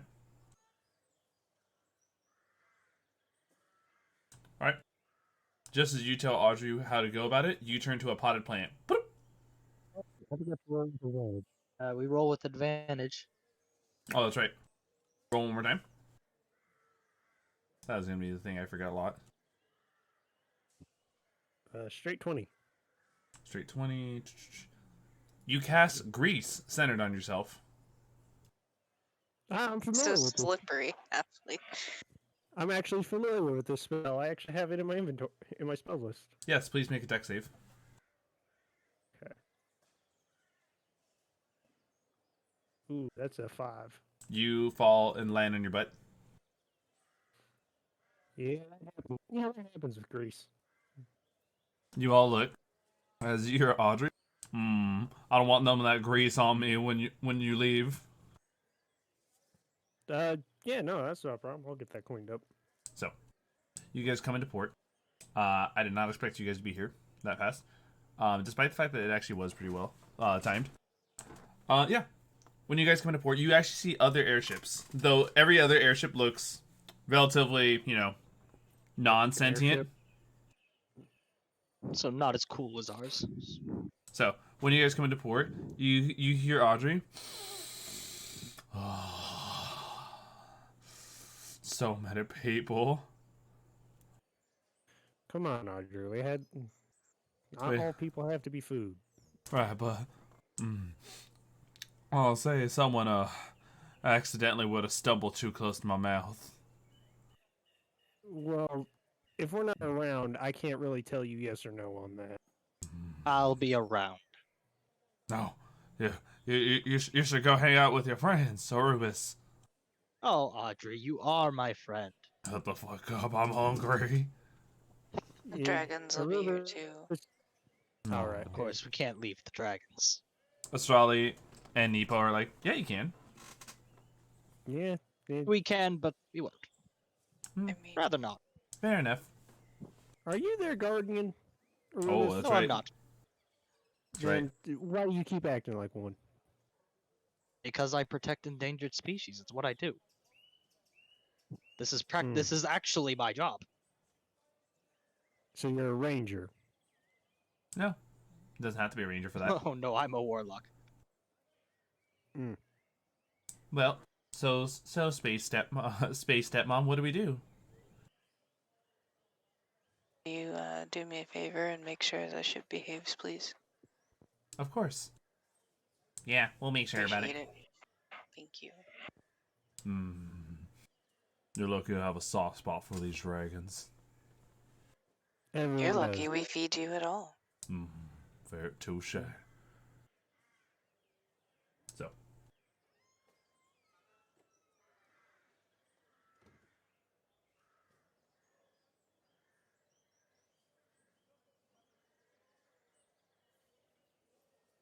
There we go.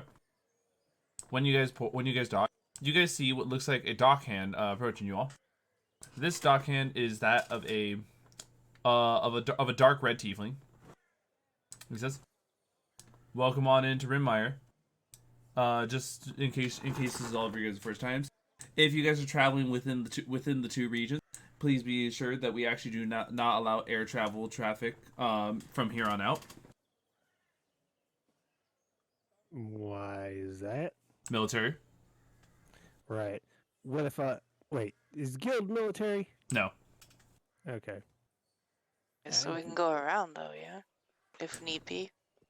If need be, you would have to leave from this port and go around the regions. Though you can't fly over within the regions of just because we're trying to keep the capital safe and try to keep it to military only. Understandable. Yeah, if my hunch is correct, I'm pretty sure we're going to be getting military clearance soon. And I'm saying this towards my party, not the tiefling. So We will Alright. adhere to your rules. All right. yeah, You all have have yourselves a good one, and remember, as long as you're here in Rimmire, you're always just as safe because we're next to the capital. Okay. And so Thank you. the dock hand goes on to go and take a look at other people that are on the dock that need a port. I'll be honest. I thought he was about to ask for a docking fee. Nope. Yeah. You guys own it. You guys have an airship. They assume you to be able to have one to be able to handle yourselves if you could afford a ship. Well, no, I mean, like, most docking fees are to help keep the docks, maintained and stuff. Yeah, there is a donation area where you can donate for the docks. You know what? The tiefling was very professional about that. I'll donate 5. I'll drop 5 gold to Alright. help maintain the gold docks. All right. So, at this point, you guys see that Rimmire is a beautiful port city. Though it is a lake port city, it still has a good amount of air traffic that comes on in, as that's the primary way that people would be able to trade with the city. Being the city that's immediately next to the capital, this is the city that takes all of the capital's trade before importing it from here to the capital. Extremely busy. And I want you guys to imagine the same type of traffic that you would see in almost like in the way LA. you've seen Treasure Planet to know how the spaceport was. Yes. There you go. God, I love that movie. Yeah. All types of races, different colors and cultures mixing and mashing just because of the fact that this is where people have to travel to before they get to the capital, unless they travel via the roads.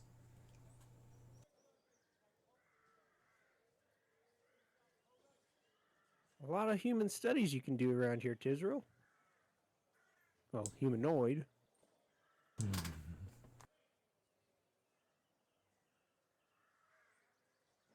So, at this point, this major city does boast a lot of different things. There's all types of magic items that you can buy, weapons, stuff like that. Even, potentially upgrades to Audrey, if she is open to that. But, is there anything you all would like to be doing at the moment? We're kind of running out of funds, so it'd be nice to find something to do, like a paying job. Yeah, I've been a little too generous with my money. So, Tizryl's got a point. I do need to stop by the guild hall, and hopefully there's a payout for this quest, so... And we could probably pick up some jobs at the guild hall. I'd like to check out the Menders of the Weave Guild here. Is there one? I'm Yes. assuming it's a very large area. Yeah. The Menders of the Weave definitely has a representation here. Each of you guys can go and explore, can go to each of the different guild buildings if you guys so wish. So, for example, Anhkai, if you really want to, you can go to the Vivifaction Guild. William, you would be heading over to the Mastermind Collective, and Orubis, you can go to any of the guilds. They'll be aware that while only I think 2 of you, Trellian and William, are actually part of guilds, it's never too late to sign up for one if you want to be assigned guild missions. Oh, Orubis is on the ship. I forgot to say. I'm just on the ship. You sure? You're staying on the ship? Watching the dragons and the ship. Alright. Anhkai, what about you? Where would you want to go?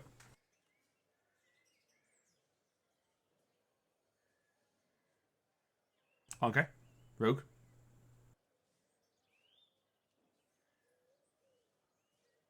Alright. We'll go ahead and start with William, because this is one of the main places that I know you want to visit for the mission. We can start with Tizryl. Alright. Yes. Tiz. Yeah. So- I'm kind of curious to see what goes down with the guild she's going to. That's why I want her to go first. All right. My curiosity's getting the Tiz. best of me. You approach a pretty large area where you can see that this is obviously a place of academics, as well as the fact that there is a very large library that's stationed near the academic buildings. Then go to somebody and ask if the library is a public space. The person you approach, we'll give it a wizard in purple robes, who explains, certain parts of the library are public spaces, though there are places that are off access unless you're a guild member. Okay, thank you.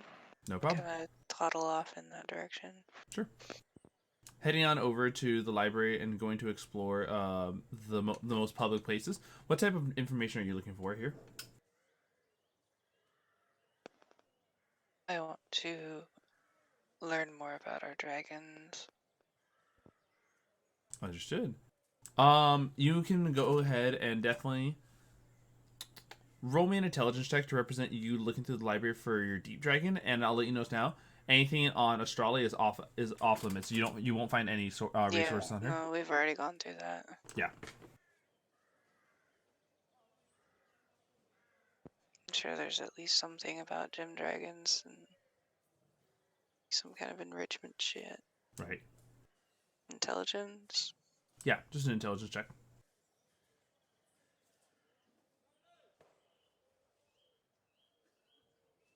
Oh boy. Overwhelmed by the library's greatness, and I'm standing there like an idiot. What did you roll? Because once again, D&D Beyond I isn't got a shown. 6. All right. With a 6, you find the most basic of information. Putting this all together.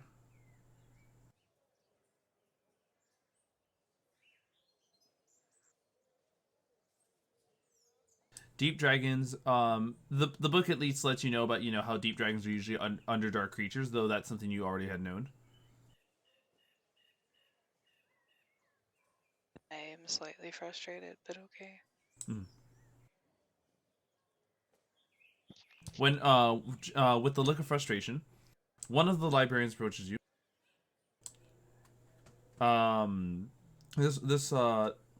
This woman with, we'll give it, you know what? This is a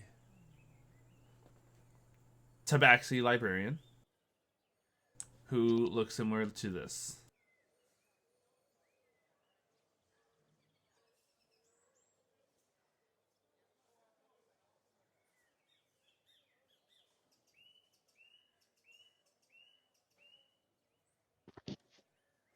Oh, this is gonna be great. I know some people will get a kick out of this.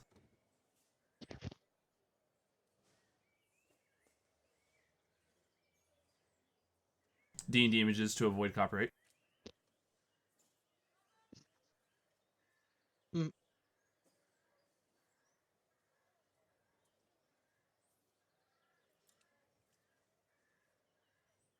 Is marble. Yeah.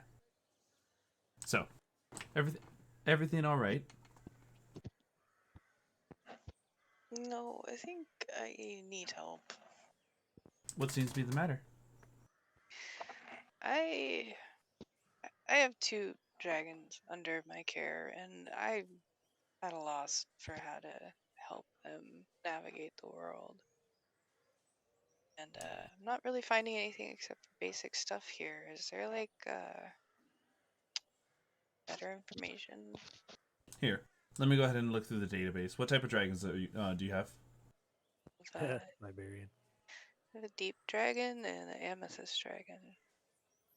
She begins like she has a confused look. Amethyst dragon? The hell is that? I mean, here, let's go ahead and see what if the database has anything.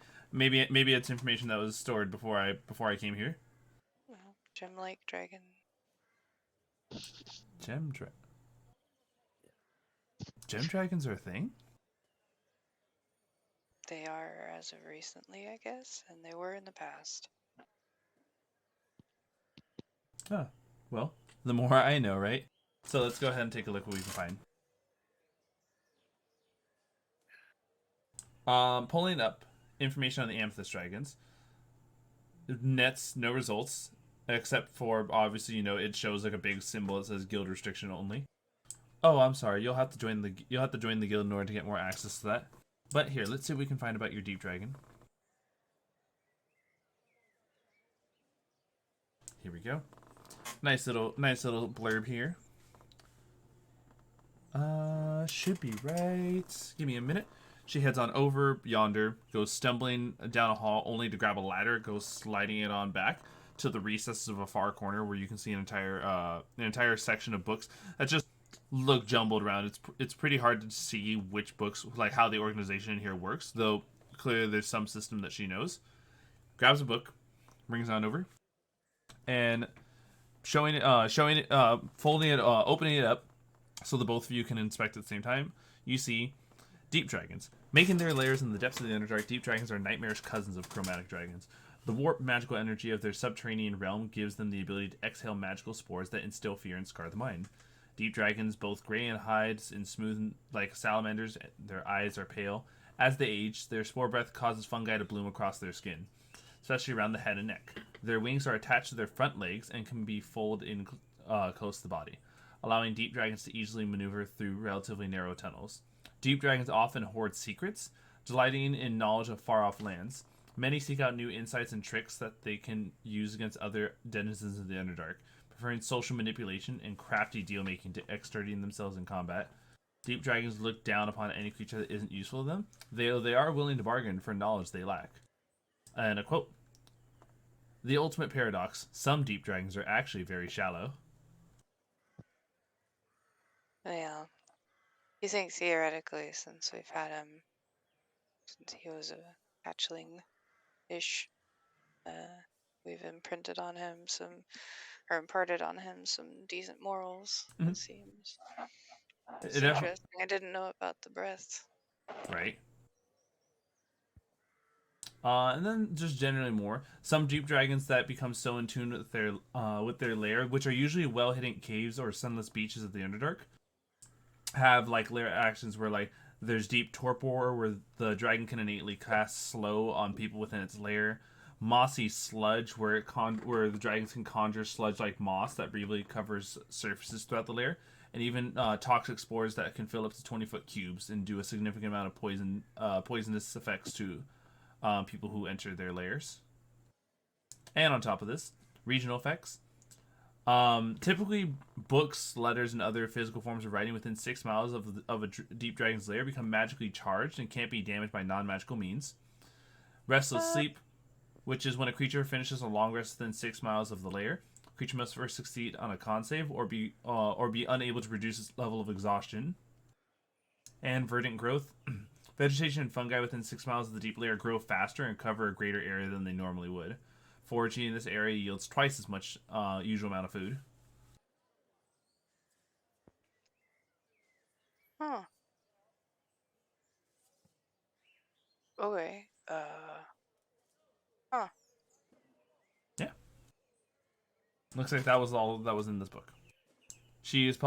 I apologize that there's not more information on the amethyst dragons I can get you. I hear you.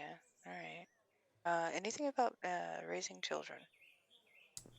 Actually, there's a lot of books. You'd imagine that with raising children there'd be less material, but it looks like every single person out there wants to write their own book about how to raise children. Yeah. Okay. That was pretty vague. What about children of destiny who we don't want destroying the earth? Wow. That is oddly specific. And there are actually 5 books on that. Okay.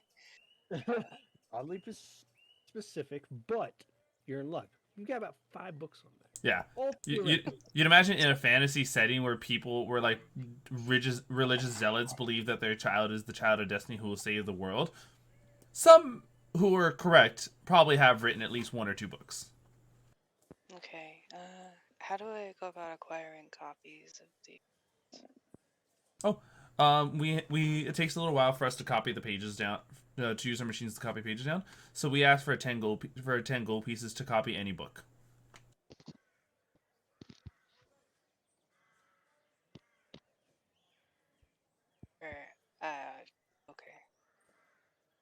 I don't know how long we're gonna be here, but thank you for the information. I will most likely be returning. No problem. You're more than welcome to come on down anytime. Hey, hopefully next time we see each other, you're actually one of the members, so we can give you access to some of the other stuff.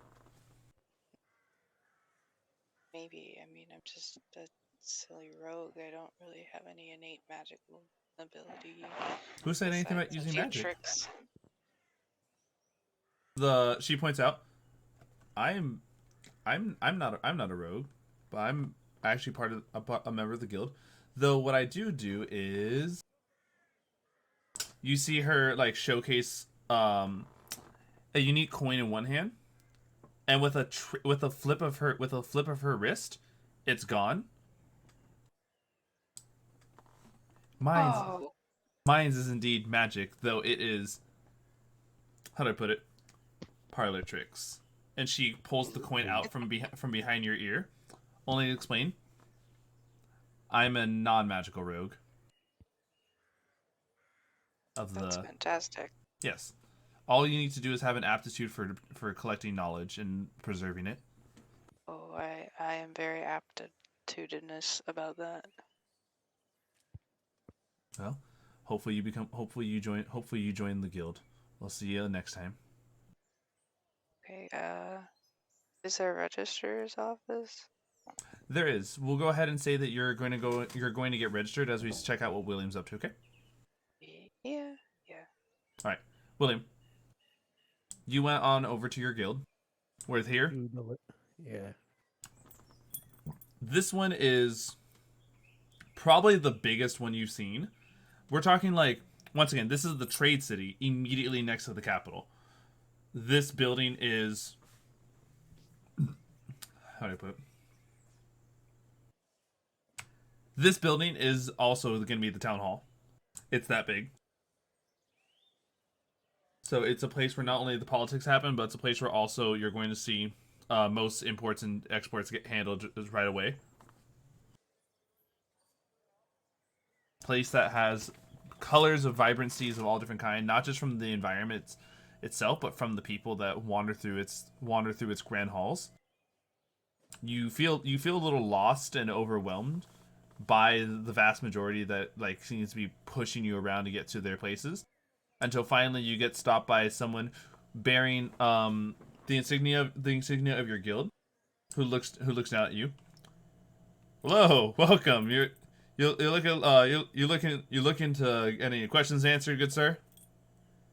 This gentleman is that of a very tall Leonin, who the insignia he bears is that of on a vest he wears. This vest having multiple different pockets, though it is purely the vest and some cargo pants he has. Yeah, I'm looking for the main location of the guild, and I show him my guild insignia. Oh, you're one of us. Ah, here, you're in luck. Well, what is it you need? What is it you need done? I've got a message to deliver from.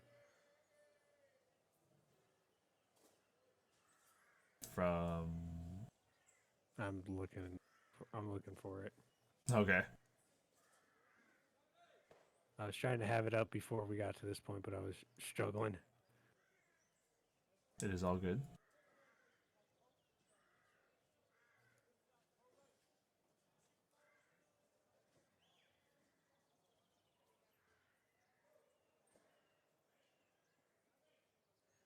Why is it not showing me the image? It was Balfall, wasn't it? Bowful, these nuts. Was it or was it not? I actually don't know. I'm trying to see if you're referring to like that's the name of the person, or is it the name of the location? I'm talking about. Yeah, I'm trying to find the guild location that sent us here. The guild location that sent you guys here was called Dreadgue. Fuck it. So every time I click on one of these tabs, it doesn't pull up any images of the places. Which tab are you trying to find? Like Yeah, I'm having to randomly click because none of the names are popping up. Oh, yes. Like, even when you hover your mouse over it, it doesn't tell you. It's one of the things that I'm still trying to figure out how to work around with World Anvil. Yeah. So Dreadgue is the northernmost green pin. Yeah. Like, very tippy And top. God, I had this somewhere down. I did, but I lost it. It is more than So, fine. Yeah. But yeah, I'm coming from Dreadgue. There's a bit of an incident with the guildmaster, and me and my party came across something. Oh. Alright. What? Here, let me go ahead and take you over. So, walking you into what is immediately, as soon as you pass by the store, that busy and overwhelming situation gets swapped with a quiet and organized set of halls. These rooms, you can mainly hear the sound of typing on keyboards, as well as the sounds of things being shipped, letters being shipped through the different tubes that line up the ceilings of this hall. I'm imagining that scene from Deathly Hollows. That's a good one. Once in, he walks you all the way down the hall to where almost all of the tubes connect to. And it's there. And he knocks on the door. Hey, boss. Got an urgent thing for you. Go on, bring him in. So, he opens the door, and in here, you see a well-built. Let me find it. A well-built. Where is? Here you go. A well-built, warforged woman. Well, warforged woman as in it looks like it was designed for some other purpose. Some. Yes, the busty Yeah. curvy Yeah. Warforged. Yes. Yeah, no, I get it. Yeah. But extremely well, but the muscular creature with all types of machinery that are attached onto her to indicate this type of the type of augments that she or other people have put onto her. She looks at you. You had an urgent message, yes? Yeah, from Valkyrie. What seems to be the message? Guildmaster's dead, and there have been some mysterious creatures found clearing out bulletness. Using Would you describe the creatures for us? a kind of humanoid, but with like some insectal facial. Best word I could think is a humanoid locust. Interesting. We've been getting reports from different areas. You're not the first one to be sending us this type of information, though. Quick moment of silence for the dead master. She comes back to.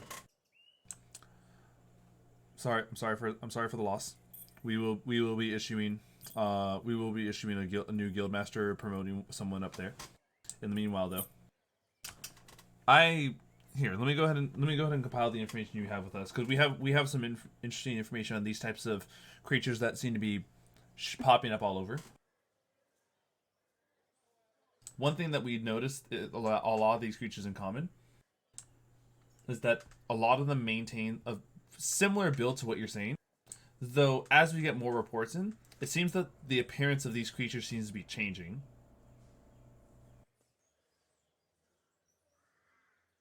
We definitely have some reports that bear that of the description you say, though reports from locations that are closer to site, indicating that they had less of a travel time, explain that that's not the creature that they see. In fact, there's explaining that something that of of a Draconoid that isn't dragonborn, and it's not a dragon. Let's see. I think we even had some visuals on these types of things. Right. While you look that up, can I ask you another question? Yes. What happened to the Guild Hall in Ivory Hold? That one. You said Ivory Hold, yes? Yeah. It's where that was my first hall. It's where I learned everything.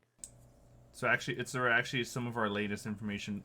Once again, travel time changed. A lot of the locations there aren't doing so well. Especially the latest location that was set up. It looks like they're still undergoing some changes to their defense. They said that they lost their main person who was there went to go and pursue further things. But ever since they left, more and more of these attacks have been coming in. Maybe if not immediately, it looks like it was definitely something that's been happening within the past week or so. Are you okay there, sir? Hold on. You just said a lot of information. I'm trying to wrap my head around.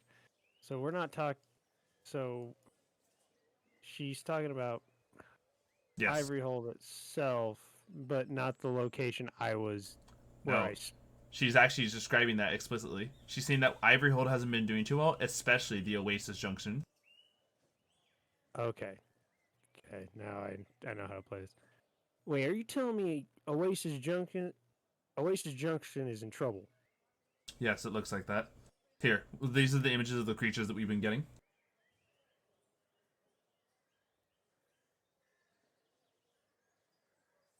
And those things are heading towards Oasis Junction. Hordes of them. And these are the only ones that we have visual confirmation of their descriptions.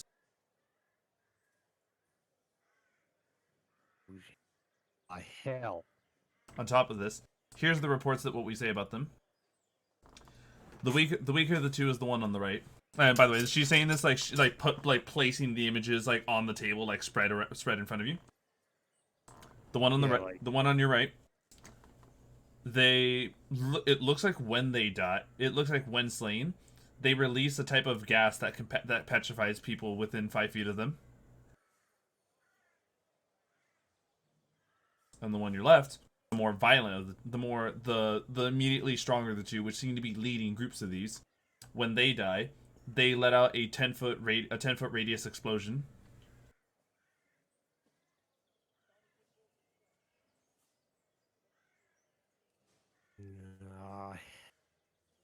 Yeah. Whatever these things are, they're not good. It's the ones on the right that we're particularly most fearful about. Most adventurers and most people we supply can easily, tackle about just about anything we throw at them. But when you're talking about civilians who barely manage to kill one of these things, only to have their bodies petrified, it's not an easy battle. And they seem to be coming in drones. People of Oasis Junction are pretty tough, but yet there's no way they can stand up against this. Assuming you're speaking as if you're speaking as if you know the location in more depth. Go ahead and detail me on any information you have. I can start with telling you I was the member that was supposed to be fortifying the place.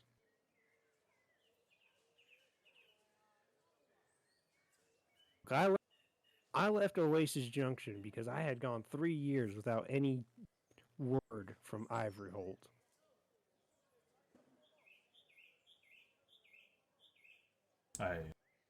I'm sorry to hear about that, sir. Sorry doesn't help the fact that I'm now realizing I just abandoned my home to a horde of fucking creatures. Well, very easy to understand where you could probably be heading to next. The least we can do is send you off there to go and get rid of any forces that are there. Though that's only going to be a fraction of what you're dealing with. If you're gonna send me off to this, I'm gonna need some access to some restricted information. What information? I need to know about the gem dragons. There's a silence. She stares at you, realizing what you've asked her.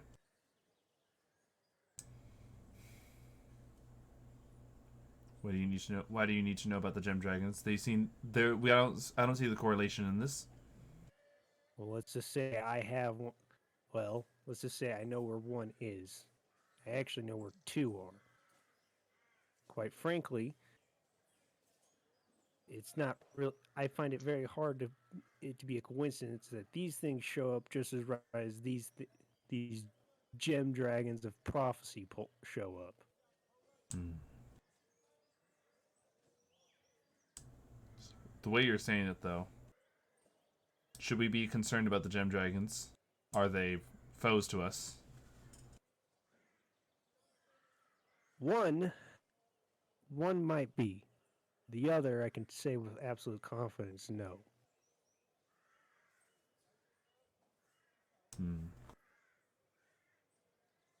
All right. We'll get you the information next time. That is the end of our session. Thank you everyone so much for tuning in. It's been a pleasure having you all join us for today's adventure. If you guys enjoyed today's content and want to support what we do here, feel free to follow and subscribe on Twitch. For more notifications, possible chance to participate in even content polls, follow my Twitter, check out my TikTok, and join the Undead Legion Discord. And of course, for any VODs of today's episode, check out the Zine Lich YouTube channel. I hope you all have yourselves a safe night. Oh, sorry, what's up, William? Also, make sure to tune in on Wednesday for the Lounge podcast. It's always a fun time.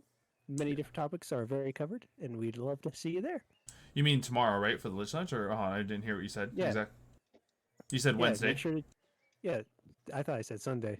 No. My mic's messed up, folks. I said Sunday, and it picks up as Wednesday. It is more than fine. And indeed, what William is saying is true. Tomorrow we are going to be going over a deep dive of Strixhaven, a Curriculum of Chaos. What you guys saw a glimpse of in today's adventure. But with that, we'll catch you all tomorrow. Bye, everyone. Bye. Bye. Bye, everyone.